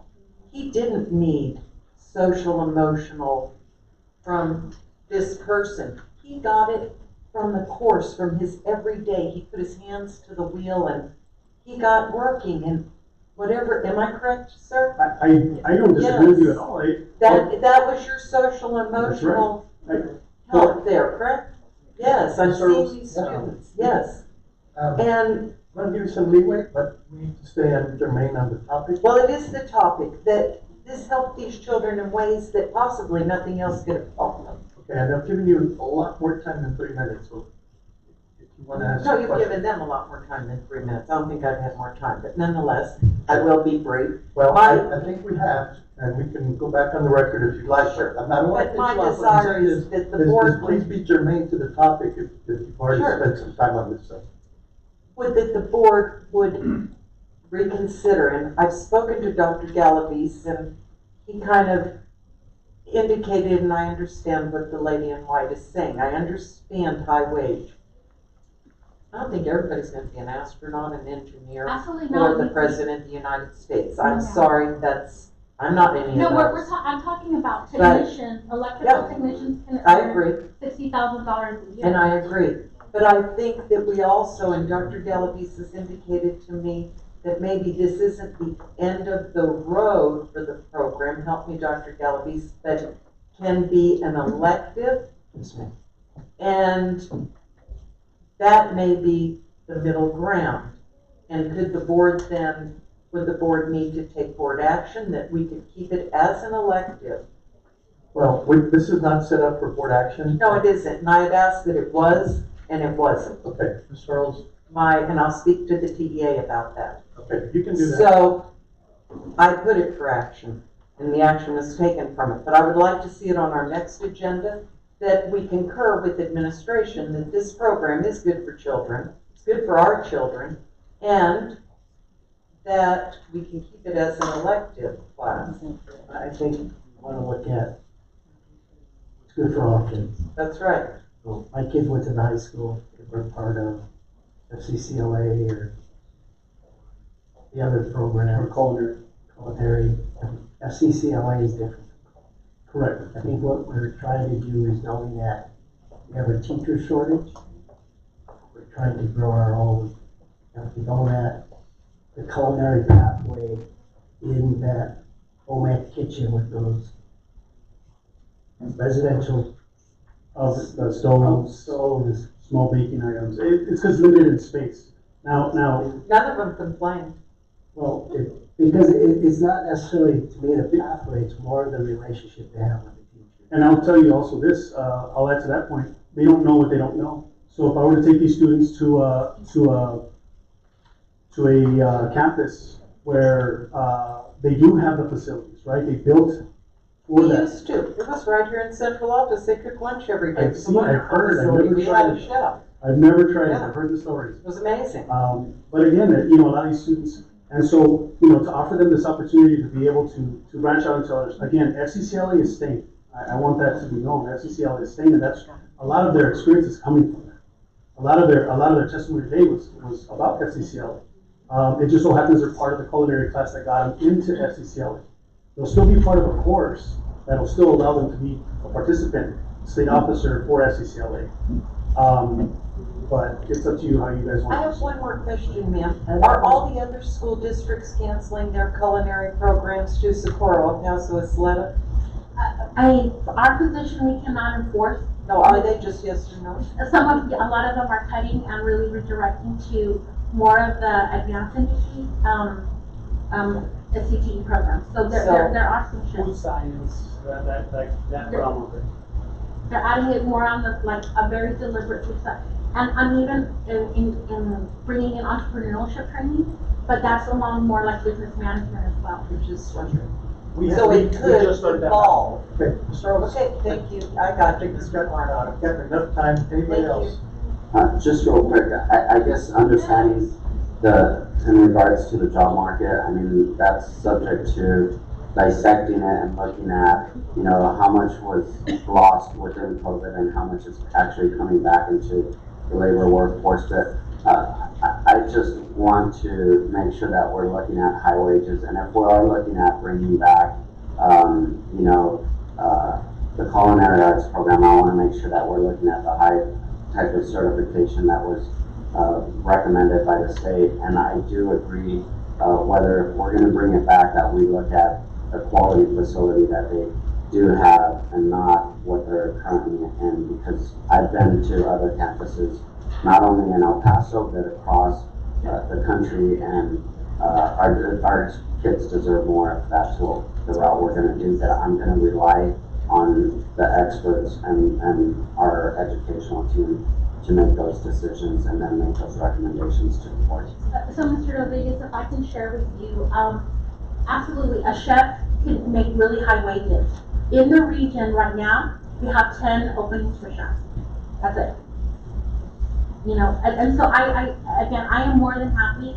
We can meet, we can come to your place and meet with you and really kind of go through where we see the most gaps in demand. So it's important to realize, so yes, there's an industry recognized certification, but how many openings are there? So it's also important to look at in correlation, right? The wages and then the actual openings tied to that certification that a student can get here for free through a CTE program before having to go out and pay for it post high school. Anybody else? Sure. Mr. Payano, sorry. I know, part of the group spoke to me about, 6-7 months ago. And, you know, they were very passionate about, and I understand your position, young man, okay? I know you're passionate about it, but like he says, FCLA is still gonna stay. The culinary school, you know, and like I forget your name. Alma is telling us, we've got finite resources. We have to put it where it's gonna have the biggest impact on the most students in the district. And I agree, if you drive down the road, anywhere you go, in the restaurants, in the bars, we're hiring. What does that tell you? Low wages. They're not there. Okay? So, just speaking, Sal Payano, speaking for himself, we need to set that expectations of our students at a higher level. Not that service industry is not respectable or whatever, but we need to set that bar higher, and we need to put that money where those jobs, those $60,000, $70,000, $80,000 a year jobs are going to be. We owe it to our community to do that. Thank you. Mr. Hernandez. So I would like to start by commending you all as students for coming up and speaking. I know it takes a lot for you guys to do that. And you guys all spoke very well. Couldn't even tell. I would have thought you guys were doing it for like, you know, years. But so congratulations on that. That's really good. I don't have all the data like Alma, like you might have. I can only speak anecdotally to my own experiences. I was a 2018 graduate, and like you said, a lot's changed since then. However, I was in the culinary program, and I also was part of FCCLA. And I was actually part of the group that actually transitioned from that industrial kitchen here into the high school one. And I can tell you, I agree 100% with what you said, Steve, that the students don't know what they don't know, right? And when I graduated high school, I actually applied to Johnson & Wales to go into chef, right? One of the major things for me to not take that and to go into the route that I did was the job market. My parents sat me down and showed me, hey, this is what's available. It was little to nothing, and the route I've been on has been much more fruitful, I think, in my own opinion, than if I would have gone that route. I love cooking, I love Miss Castillo, I love Chef Simpson, but those facilities aren't meant for that kind of cooking. They can only teach you so much, and going from here to there I can tell you it was a huge shock to us. And I can also tell you that I don't remember who said it, but possibly coming back here to this central office, I don't think that's a good idea. I was here during that time. A bunch of high schoolers running around in that area in central office. You know, I don't think it's a great idea. And I would also like to speak my opinion too. I think that the field is going towards computers, engineering, coding, STEM. And sure, not everyone needs to be an engineer or a doctor, but somebody needs to, for example, like solar panels, engineer the solar panels, but somebody also needs to work on them, right? And I just think that, and you had said it right now, Armando, that possibly bringing it back. I don't think so. Just because, again, you can learn culinary stuff online. You can cook. You can watch YouTube videos, which I love to do. You can't learn technical skills. You can't get those certifications the same way as you would in person learning from somebody, as we learned through the pandemic, right?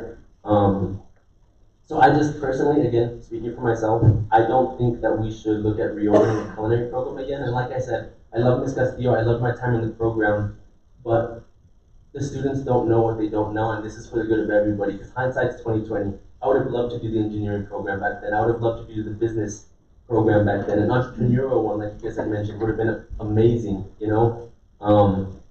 But that's just my opinion. I don't think that we should look at opening it again, just because there are other things, and we need to hold our students to a higher standard because they can achieve better. I know they can. I've been speaking to them. I went on one of the field trips for you all to the CTE engineering. I was speaking to them. I've spoken to the engineering teacher. I've spoken to Ms. Castillo about this. I think our students deserve better from us. And not that, and again, I'm not saying that culinary and everything's meaningless. It's not, right? But we can set our students up for better. If they reach for the stars, they can get everything else, right? And that's just my opinion on it. Thank you, Mr. Hernandez. Anybody else? I just wanna, go ahead. I just was gonna clarify. I mean, my goal is to allow the experts, especially looking at, you know, the economics of it and the technical aspects, looking at that.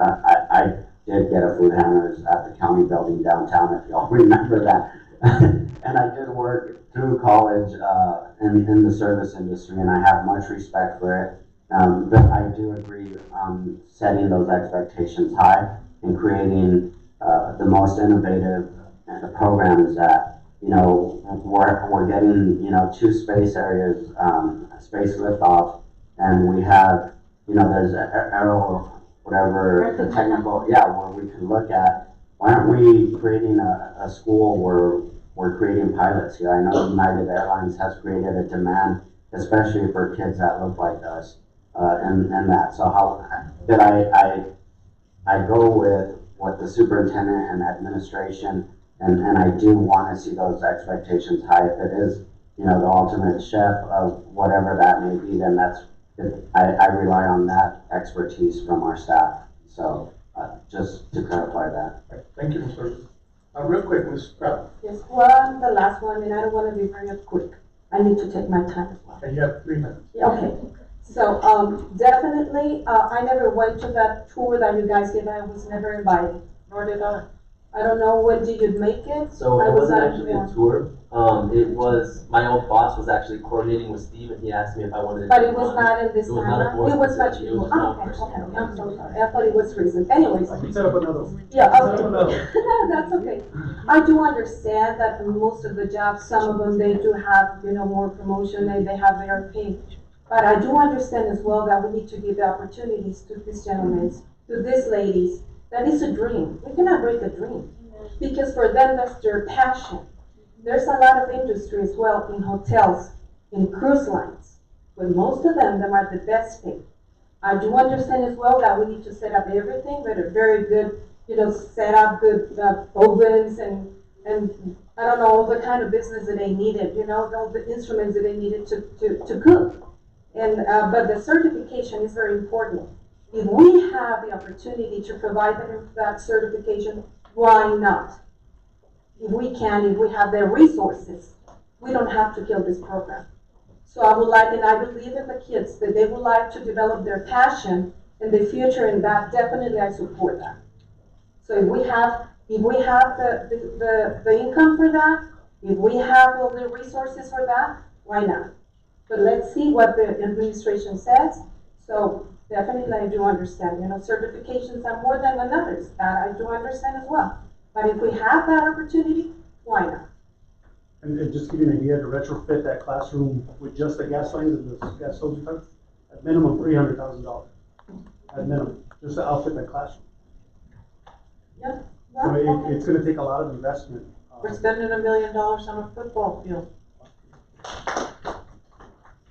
All right. Thank you, Mr. Chairman. Thank you, Ms. Stroud. Beautiful. All right. The other question is, does this fit into the state's plan of the 60 by 30? Yes, absolutely. So, actually, I mentioned earlier the tri-agency workforce initiative. I'm talking about the culinary program. The culinary? Yeah. Does it fit in? Well, that's what we're talking about as far as like the food handler's card that's presented. That's a local certification, similar to CPR. It doesn't account really. We do it so that we can beef up the students' resumes when they leave and make them competitive. The one that is the state accountable one is the Serve Safe Manager. And that one we haven't seen any success yet. We're still waiting on some results to come in the spring, and we're hoping to see. Right. So the culinary program in it by itself doesn't really fit into the governor's or the state's 60 by 30 plan. Right. Now, what other of our CT programs are in need of financial resources? That are strapped? I mean, they're always strapped, right? They always want something flat. What about our medical? So we currently, so to add to the retirement program that That's on the agenda, Mr. Coronado. Well, it's about the CTE program we're talking about. It specifically says on the agenda, culinary pathway. Yes. So we're replacing culinary with teaching and training. Human services as well. We'll also have a strand for, we're calling, that one's going to be early learning. That's for the students that want to learn the K through 5 or K through 5th grade. And then we have the teaching and training, which is what Ms. Castillo will be taking over. Started her first cohort this year. And those kids we're going to try to push into the middle schools to see if that's what they're interested in. And they'll be able to go back and forth if they choose to, because the courses do cross. Graphic design and AV production will be retired as well, and those are being replaced with cybersecurity and entrepreneurship. Okay. All right. And those do fit into the 60. Yes. High wage in demand. Absolutely.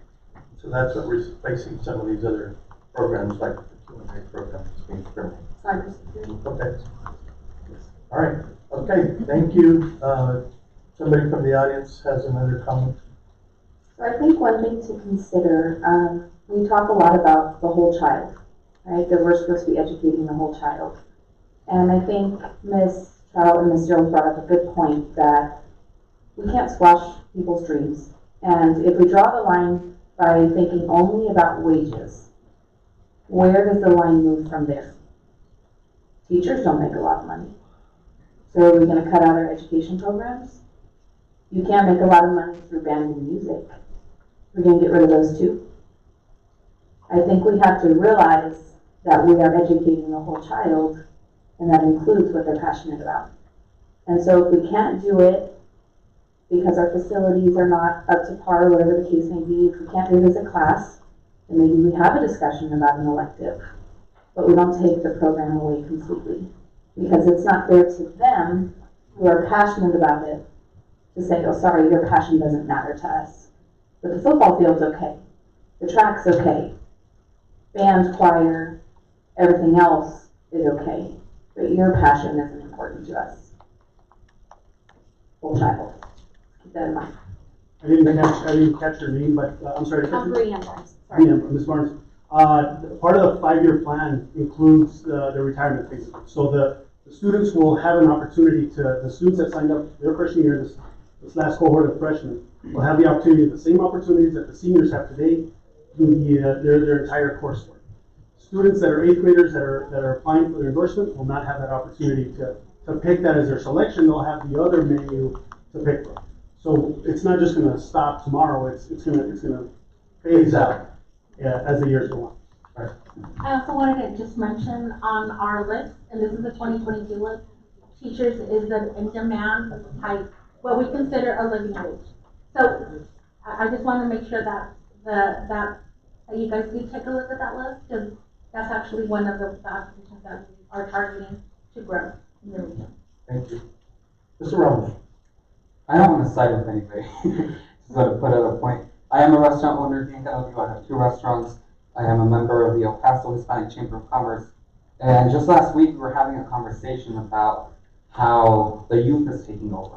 I sat with other restaurant owners, and a lot of youth who were involved in culinary arts were advancing in the tier where you have 17-year-olds becoming restaurant managers. And that's incredible. I mean, I don't mean to side with anybody, but I think what we have to look at too, I know $8, $9 is not a livable wage. You know, even $15 an hour is still, you know, struggling to pay mortgage. But how many students have to work at a restaurant, at a fast food place, in order to pay college? Or how many of them, even after college, still have to remain in that field? And like I said, I don't mean to side with anybody, but I know a lot of our students here in Canopillo and throughout the borderland do rely on culinary arts or hospitality in order to you know, either get their education or provide a living for their family. Thank you. And if I may speak to that, board members, absolutely. And we know that most of our college students work in those fields. The data that we brought to Canopillo ISD is that those jobs don't necessarily require previous training. Somebody without any culinary certification program or training in the high school can still apply for those jobs and work. So I'm not saying that it's not a good job or there's no value in that. Absolutely. It's again where the responsibility of board members, where do you invest your finite resources? And what do those jobs require for you to get into that field?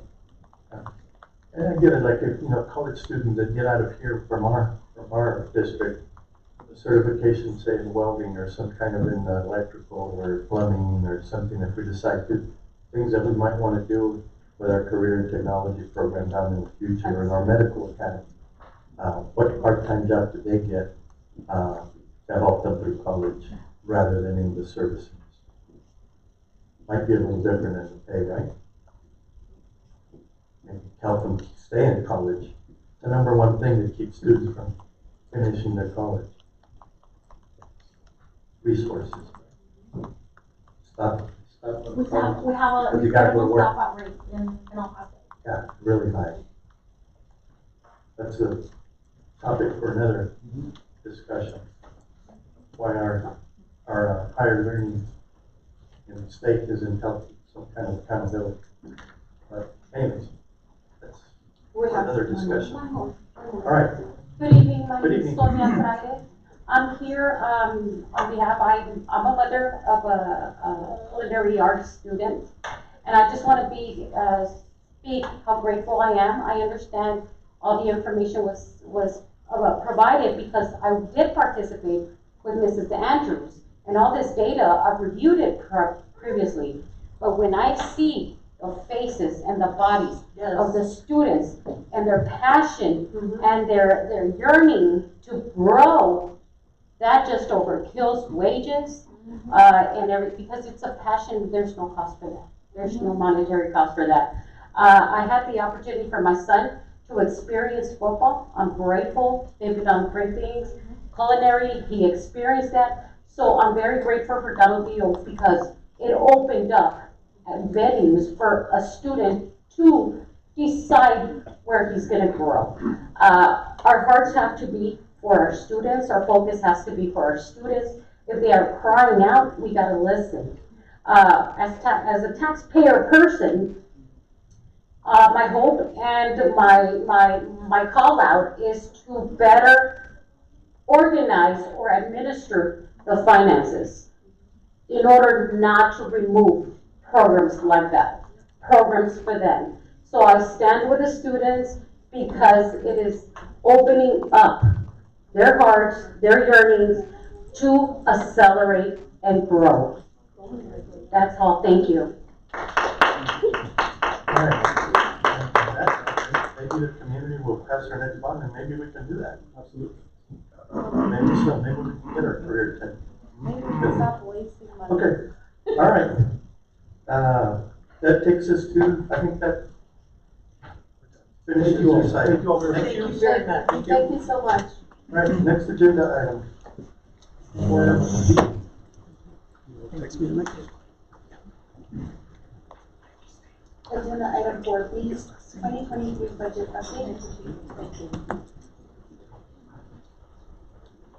All right. Give us the good news. The good news is, I fear it's not so good. the good news is we only have to do this once a year. President Coronado, members of the board, Dr. Galaviz, I feel like we were just here, but here we are with the budget update. We had a budget workshop not that long ago.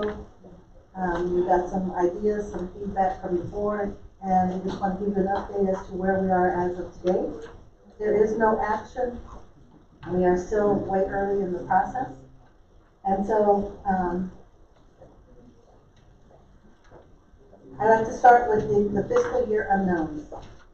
So these are all the items that are still unknown at this time for fiscal 23. But I don't want anyone to have a sleepless night over this because these items are still unknown for fiscal 22, which we are in now, and we're already in April. So as always, we do our best estimates, and those are the numbers that we go with. Of course, new information comes in daily, weekly, and so this is just a starting point. This is our first run at the budget. I'd like to go forward to the budget priorities. Okay. And so this is the order in which we took the items in looking at this, in preparing this budget. The annual maintenance tax note payment is a legally required payment. And so of course that came first. Reyes, we knew that they were above capacity, but we did not have the funding to do the wing, so we did 2 portables, and we're doing them this year. The COVID-related expenditures, most of that is being charged with the ESSER fund. So there's not a separate COVID budget coming out of our local. Another priority that we've had is that the balanced budget, and just to be clear, that's revenue equals expenditures. The Apple refresh, that is over in 8 years. We don't want to have to replace all those Apple devices at one time again.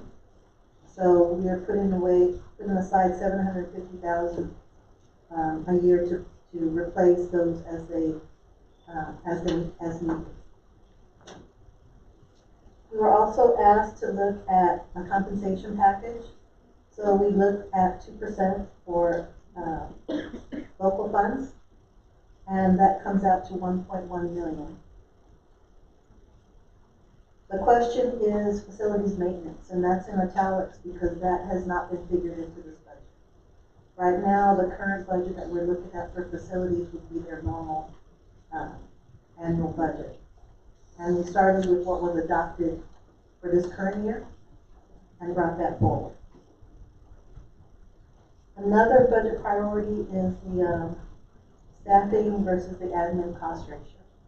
And right now it's too early for us to determine what that is because we need people, we need to know dollars amount for those people, what their compensation will be in order for us to calculate that.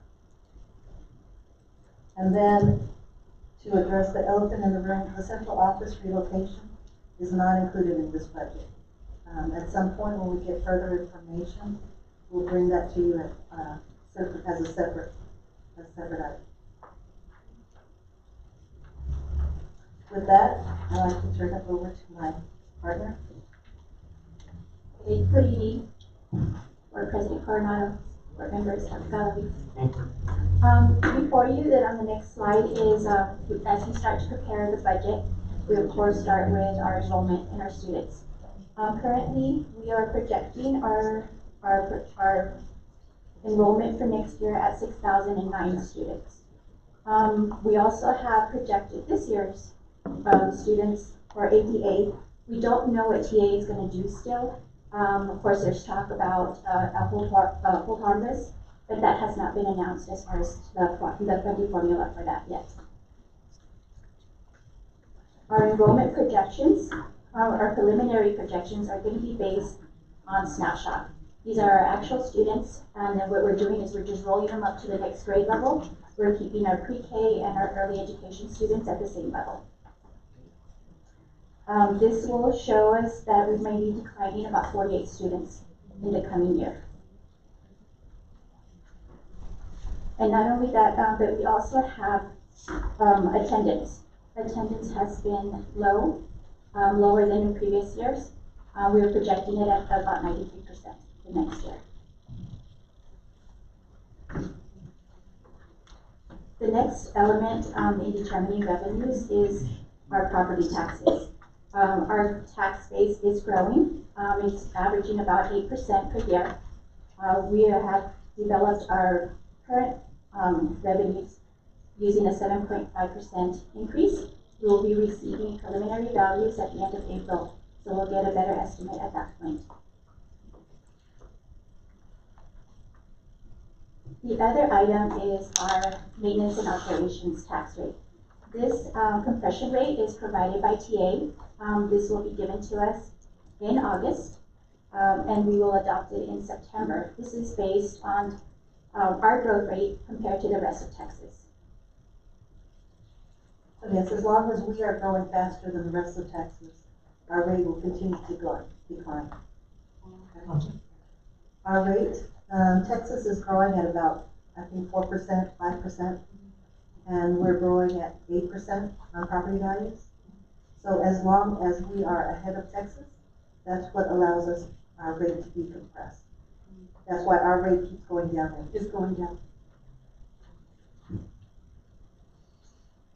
And so with that, we have our calculation for our property taxes for the next fiscal year. And we do show an increase in M&O about $1.5 million. In property taxes, of course, there is that balancing between state and local revenues. The higher our property taxes go, the less state revenue we receive. We have the state will fund us based on the property taxes that we receive. So the more property taxes we receive, the less state revenues we'll get. I guess we'll ask questions. Sure, yes, afterwards. Actually, since this is we still have several of these slides on numbers. If you want to ask your question now, Mr. Payano. Yeah, I think this is a good time. I do have another question too, but I don't know if it's a good time to. Yeah, let me have Mr. Payano ask it, and then is it regarding this slide? Previous one too. Okay, we'll take it up in a minute. Mr. Brown? Recent announcements have, and I'm sure you've heard it, El Paso is rated as one of the least affordable regions in the state, or in the nation, I guess, primarily based on property taxes, according to one of the presentations that I've heard. Do you anticipate that having an impact on future property tax increases or decreases? Well, I think that's part of the reason why the legislature voted to do this property tax compression, is because they realize that the property taxes are very high. And so now, and it could change at any time, because as we had on the first slide, one of the unknowns is legislative changes. So now with this 88th legislature, we don't know if they will change anything for this upcoming year. But right now, we're working off the funding formula as we have it, and what they have promised us in the last legislative session. And that is, as long as we are growing, they will go ahead, and they're holding us harmless. So that's why we're okay with a decrease in the tax rate, because they were making up that difference for us. I see what you mean. Higher the tax rate. Right, they're lowering the tax rate, but that's not hurting the school district, because they're making us whole. Okay, and that clarifies it for me. It's concerning for me because it impacts the region as a whole because of the high property tax value that we're rated at. But is somebody monitoring that for us? Are you keeping up? a crystal ball on that, Of whether our tax rate, go up and what impact it'll have on it. well, it's not going up because that's what we're saying, we're growing faster than the rest of Texas. And I don't know for how many more years that will last, but when I look around, I see a lot of dirt moving, so I think that the values for Canutillo will continue to increase at a very high rate. Now, I don't know what's happening in the rest of Texas, so I can only speak for Canutillo. And so if the rest of Texas is also increasing, but not as fast as we are. Okay. Thank you. All right. Ms. Trapp, you had a question on Yes, thank previous you. slide. Going on page number 27, and this question is for you, Mr. Bruno. We're talking about a $1.1 million carry on from the budget, I guess. And we're talking about facilities maintenance. I think it's my understanding is a priority. We don't have too much allocation in this, I guess, right, Mr. Bruno? I would like to see which is your priority list that it might fit during this 1.1 million. It would be, roofs, taking care of roofs. Yes, and I think all the budget goes over there, right? We're gonna need more. With 1.1 million, we would only be able to do 3 campuses, the ones that have the worst conditions so far. Talking about the 1 million for this, I'm so sorry. These 3 campuses, which ones are? Canutillo Elementary, Uh-huh. Canutillo Middle School, Mm-hmm. and Bill Children. Thank you so much. So these are, and the million disappear in those 3. And I'm pretty sure that we're gonna need much more. This is not, I want to say that for all the roofs, it was about 6 million. how much will be for all of them? 6 million, around 6 million. This is, okay. Thank you, thank you So, very thank you, much. Ms. Trapp. All right, Thank you, Bruno. go ahead, you guys can continue with your presentation. On the next slide, we have budget allocations for the campuses. The first one does not include raises, and it does show a decrease of 1.3 million. This is mostly due to the decline in enrollment budget from this current school year to next school year. We anticipate to lose about 1.2 million due to enrollment. We also lost SED funding. We have, with the new census that came out, we lost about $500,000 in SCE funding. This is due to a decrease also of the related positions for the decrease in enrollment. So positions that were closed once classrooms were combined and leveled. Right, and to be clear, these are not cuts that would need to be made, these are cuts that were already. The next page will show you what the campus allocations would look like if we were to include a 2% raise. And it would still show a decline of about 466,000.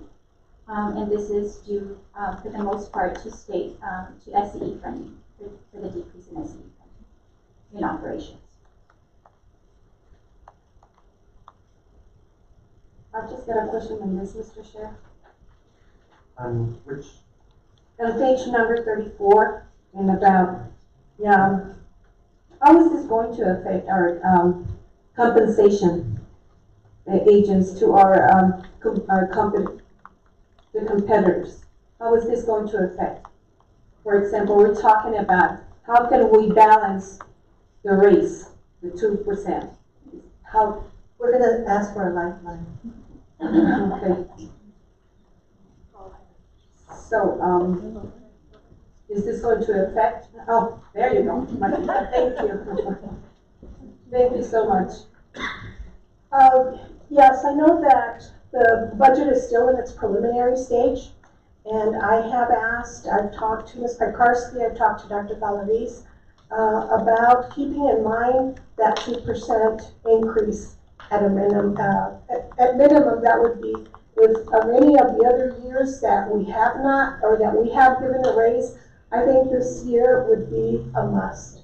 And in my estimation, given the staffing shortages and given that, not only is it affecting Canapio, but it affects all the other districts. It's affecting at state level, at national level. You heard about, the jobs and how they're panning out where there's a need in all industries. This would be the year in order for us to remain competitive with our neighboring school districts, that we must find somehow to be able to give our employees a raise. Also considering the conditions, the inflation, I think that it is a necessary step that we need to take this year. Thank you. Thank you. Thank you. Well, Carrasco? Martha,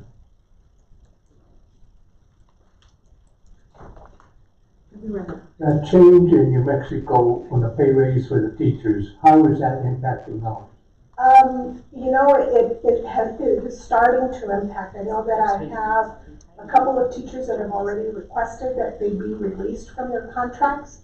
And I know that they have sought employment against an ISD. So again, these are some of the consequences. Like I said, New Mexico for the most part was very underpaid, the teachers, and now given some of the changes by the governor and those changes in teacher pay, yes, now we're not only competing with our neighboring school districts, but also with our neighboring school districts in New Mexico. So their starting teacher pay now is 60 now? That's correct, that's what I heard. And we're starting ours at 50? Ours is at 55,000. Okay, thank you. All right. And then on to the next slide, our projected revenues over expenditures for this school year as well as for next school year. We are currently estimating revenues and expenditures. Of course, we won't know final revenues up until February of next year for this school year. However, we're doing our best to estimate with the data that's available now. We do anticipate, we did fund some items out of fund balance. We did roll over projects that were not completed in the prior year.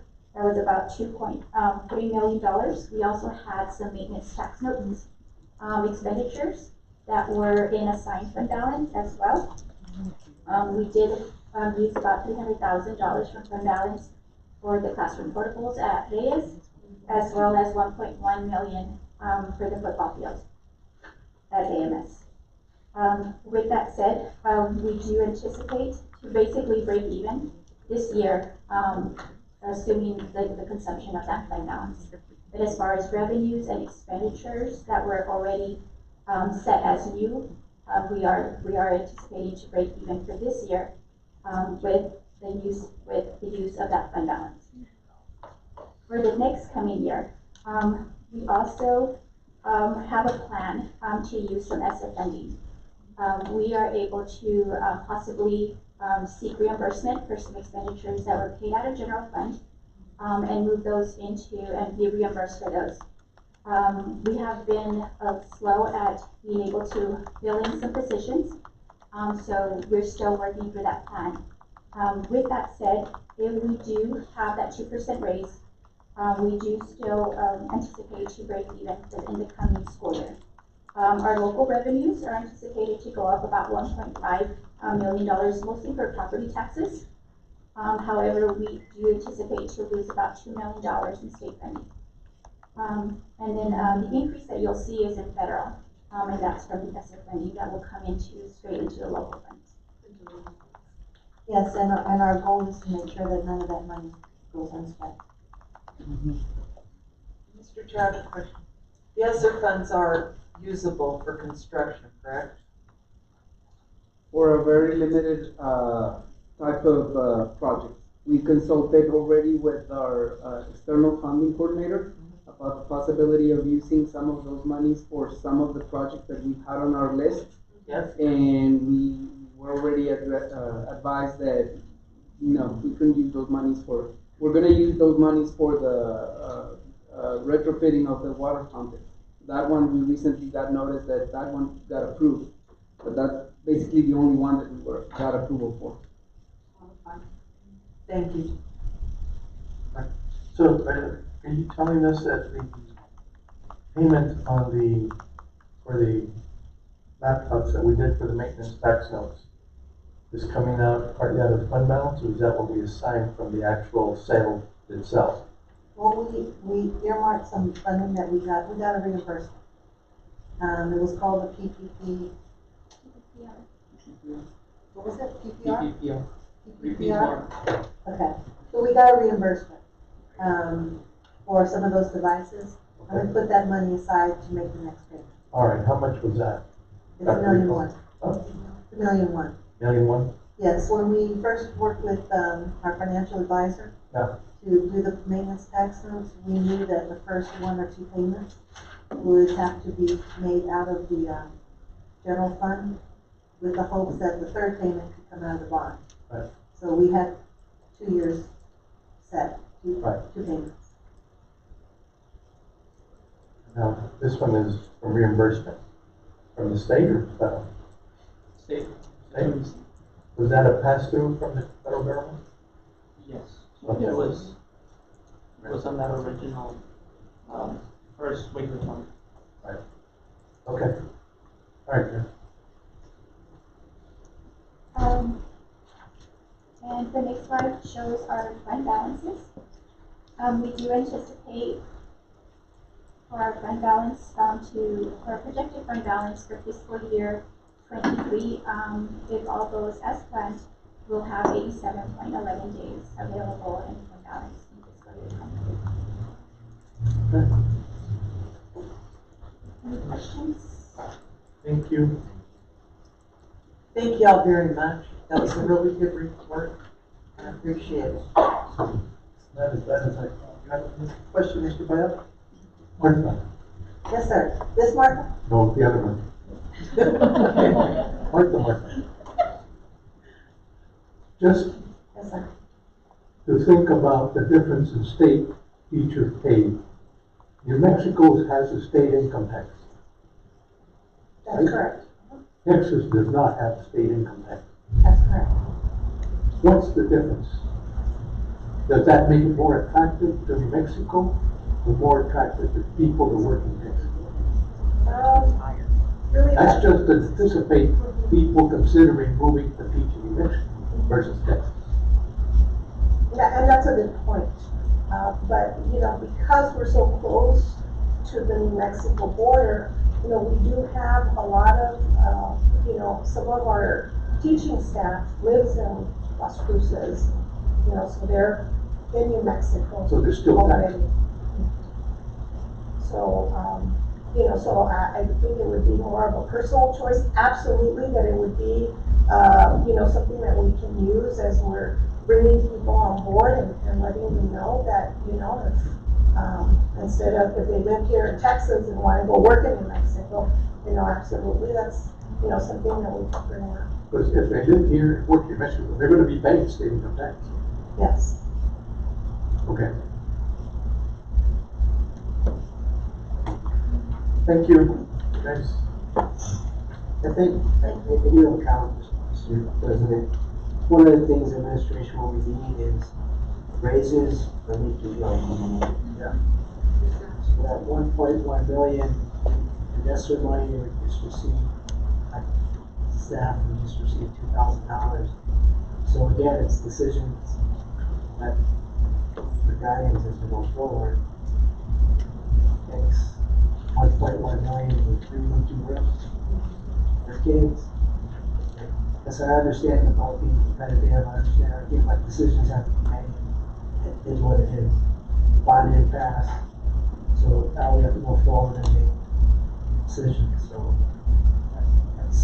we just wanted to plant that today, that seed, that decisions are gonna have to be made. All right, we can discuss that another time because I think we need something, I guess a game plan now that we know where we stand. We'll have to discuss it because that other item looming in the next couple of years, that's a administration. Also think about. Okay. All right. Go to the next agenda item. So, Yes. go ahead, Ms. Jessica. Item number 5, consent agenda. The administration recommends approval as presented. I second. Just wait, Mr. Chair, we'd like to pull, we're not ready at number 8, and around education, SEL. We're gonna pull that. A8? Yeah, A8. And Ms. Trout asked me earlier to pull A6. That's access points for Cottonville High School. 5A6. 5A6. It is very important talking about support for students learning. I think this is a good opportunity because Dr. Rico is going to give us very good information. Right, Ms. Gonzalez? Yes, ma'am. Thank you, ma'am. Go ahead, Mr. Rico. Well, no. I need to move. Ms. Pratt, yours? I second it. Okay, we're on the agenda item Yes. right now. Okay? And so with the board's consent, we are pulling item and request of administration, we're pulling item 5A8. And Ms. Sprout, you've asked to pull item 6. 5A6. Okay? And did you speak to administration beforehand did. about this? Yes? Administration's okay with it? Just to make a comment? Okay, real quick, we will pull it for that reason. And so at this time then, I'll entertain a motion to approve the consent agenda 5A, excluding 5A6 and 8, which will be pulled for separate discussion. Item 8 will be postponed. Is that correct? Yes. Okay, so I'll entertain a motion at this time. I move. All right, we have a motion from Ms. Sprout. Can you explain again what we're doing? Item 5A6 is going to be pulled on the request of Ms. Sprout for a comment, and item 5A8 is pulled from the request of administration. Okay, we have a motion. Do I hear a second? I'll second. All right, we have a motion and a second to approve the consent agenda with the exclusion of the 2 items. Jessica? Mr. Coronado? Yes. Mr. Hernandez? Yes. Ms. Mendoza? Yes. Mr. Payan? Yes. Mr. Rodriguez? Yes. Ms. Rose? Yes. Ms. Trout? Yes. All right, then that takes us to agenda item 5A6. Ms. Trout? I was talking to, Dr. Rico, and Dr. Rico would like to give us good information about it, talking about supportive learning for kids, right? And I would like to see 171,000 and 174.16. So this is for the amount, and, I think it's for spots or something like that, right? Dr. Rico, can you explain this? Help me to understand this? Thank you, sir. That's correct. So, Board President Coronado, members of the board, real quick. This is just in an effort to modernize our wireless infrastructure. So as you have seen and experienced yourselves, we have an aging wireless infrastructure. The last time we updated most of these access points that sit in the classrooms was in 2015, which in technology terms is eons ago, right? So there's new technology out there. Obviously, we're now saturating our network with having a device per child. The state has moved to online testing. So this is part of a twofold approach. You're seeing what we need to augment the access points at Cantillo High School. And then next month, you'll see through our E-rate efforts, the full expenditure of our secondary campuses. So all of our secondary campuses will have renovated switching and renovated access points. The majority of the lift is going to be through E-rate, but this is the portion that we could not afford with E-rate. And we're going to take advantage of E-rate pricing to modernize all 4 secondary campuses. Okay. All right. Thank you, Dr. Rico. Appreciate that. Thank you. So now I would like to make a motion to approve item 5A6. Okay. I have a second? Yes, sir. All right. All right, any further discussion on this item? All right. Jessica, please pull the board. Mr. Coronado? Yes. Mr. Hernandez? Ms. Mendoza? Yes. Mr. Payan, Yes. Mr. Rodriguez, Yes. Ms. Earls, Yes. and Ms. Trump. Yes. All right, takes us to the next,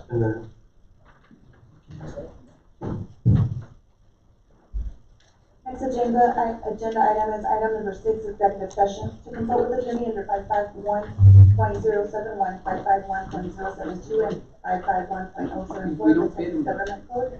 We need to monitor. Item 6A, discussion with legal counsel regarding intervention in Public Utility Commission of Texas PUC proceeding PUC docket number 52195 SOAH docket number 473-21-2606, application of El Paso Electric Company to change rates pursuant to Texas Government Code section 551.071. Item 6B, discussion regarding options for location of administration offices to indicate possible purchase of real property and sale of real property pursuant to Texas Government Code section 551.072.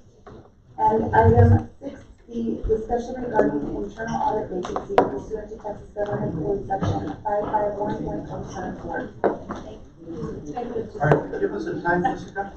Item 8:28 p.m. Application of El Paso Electric Company to change rates. Okay. No action. Yeah, at this time, the board has concluded executive session on this item, and the board will take no action on item 7A. And item 7B.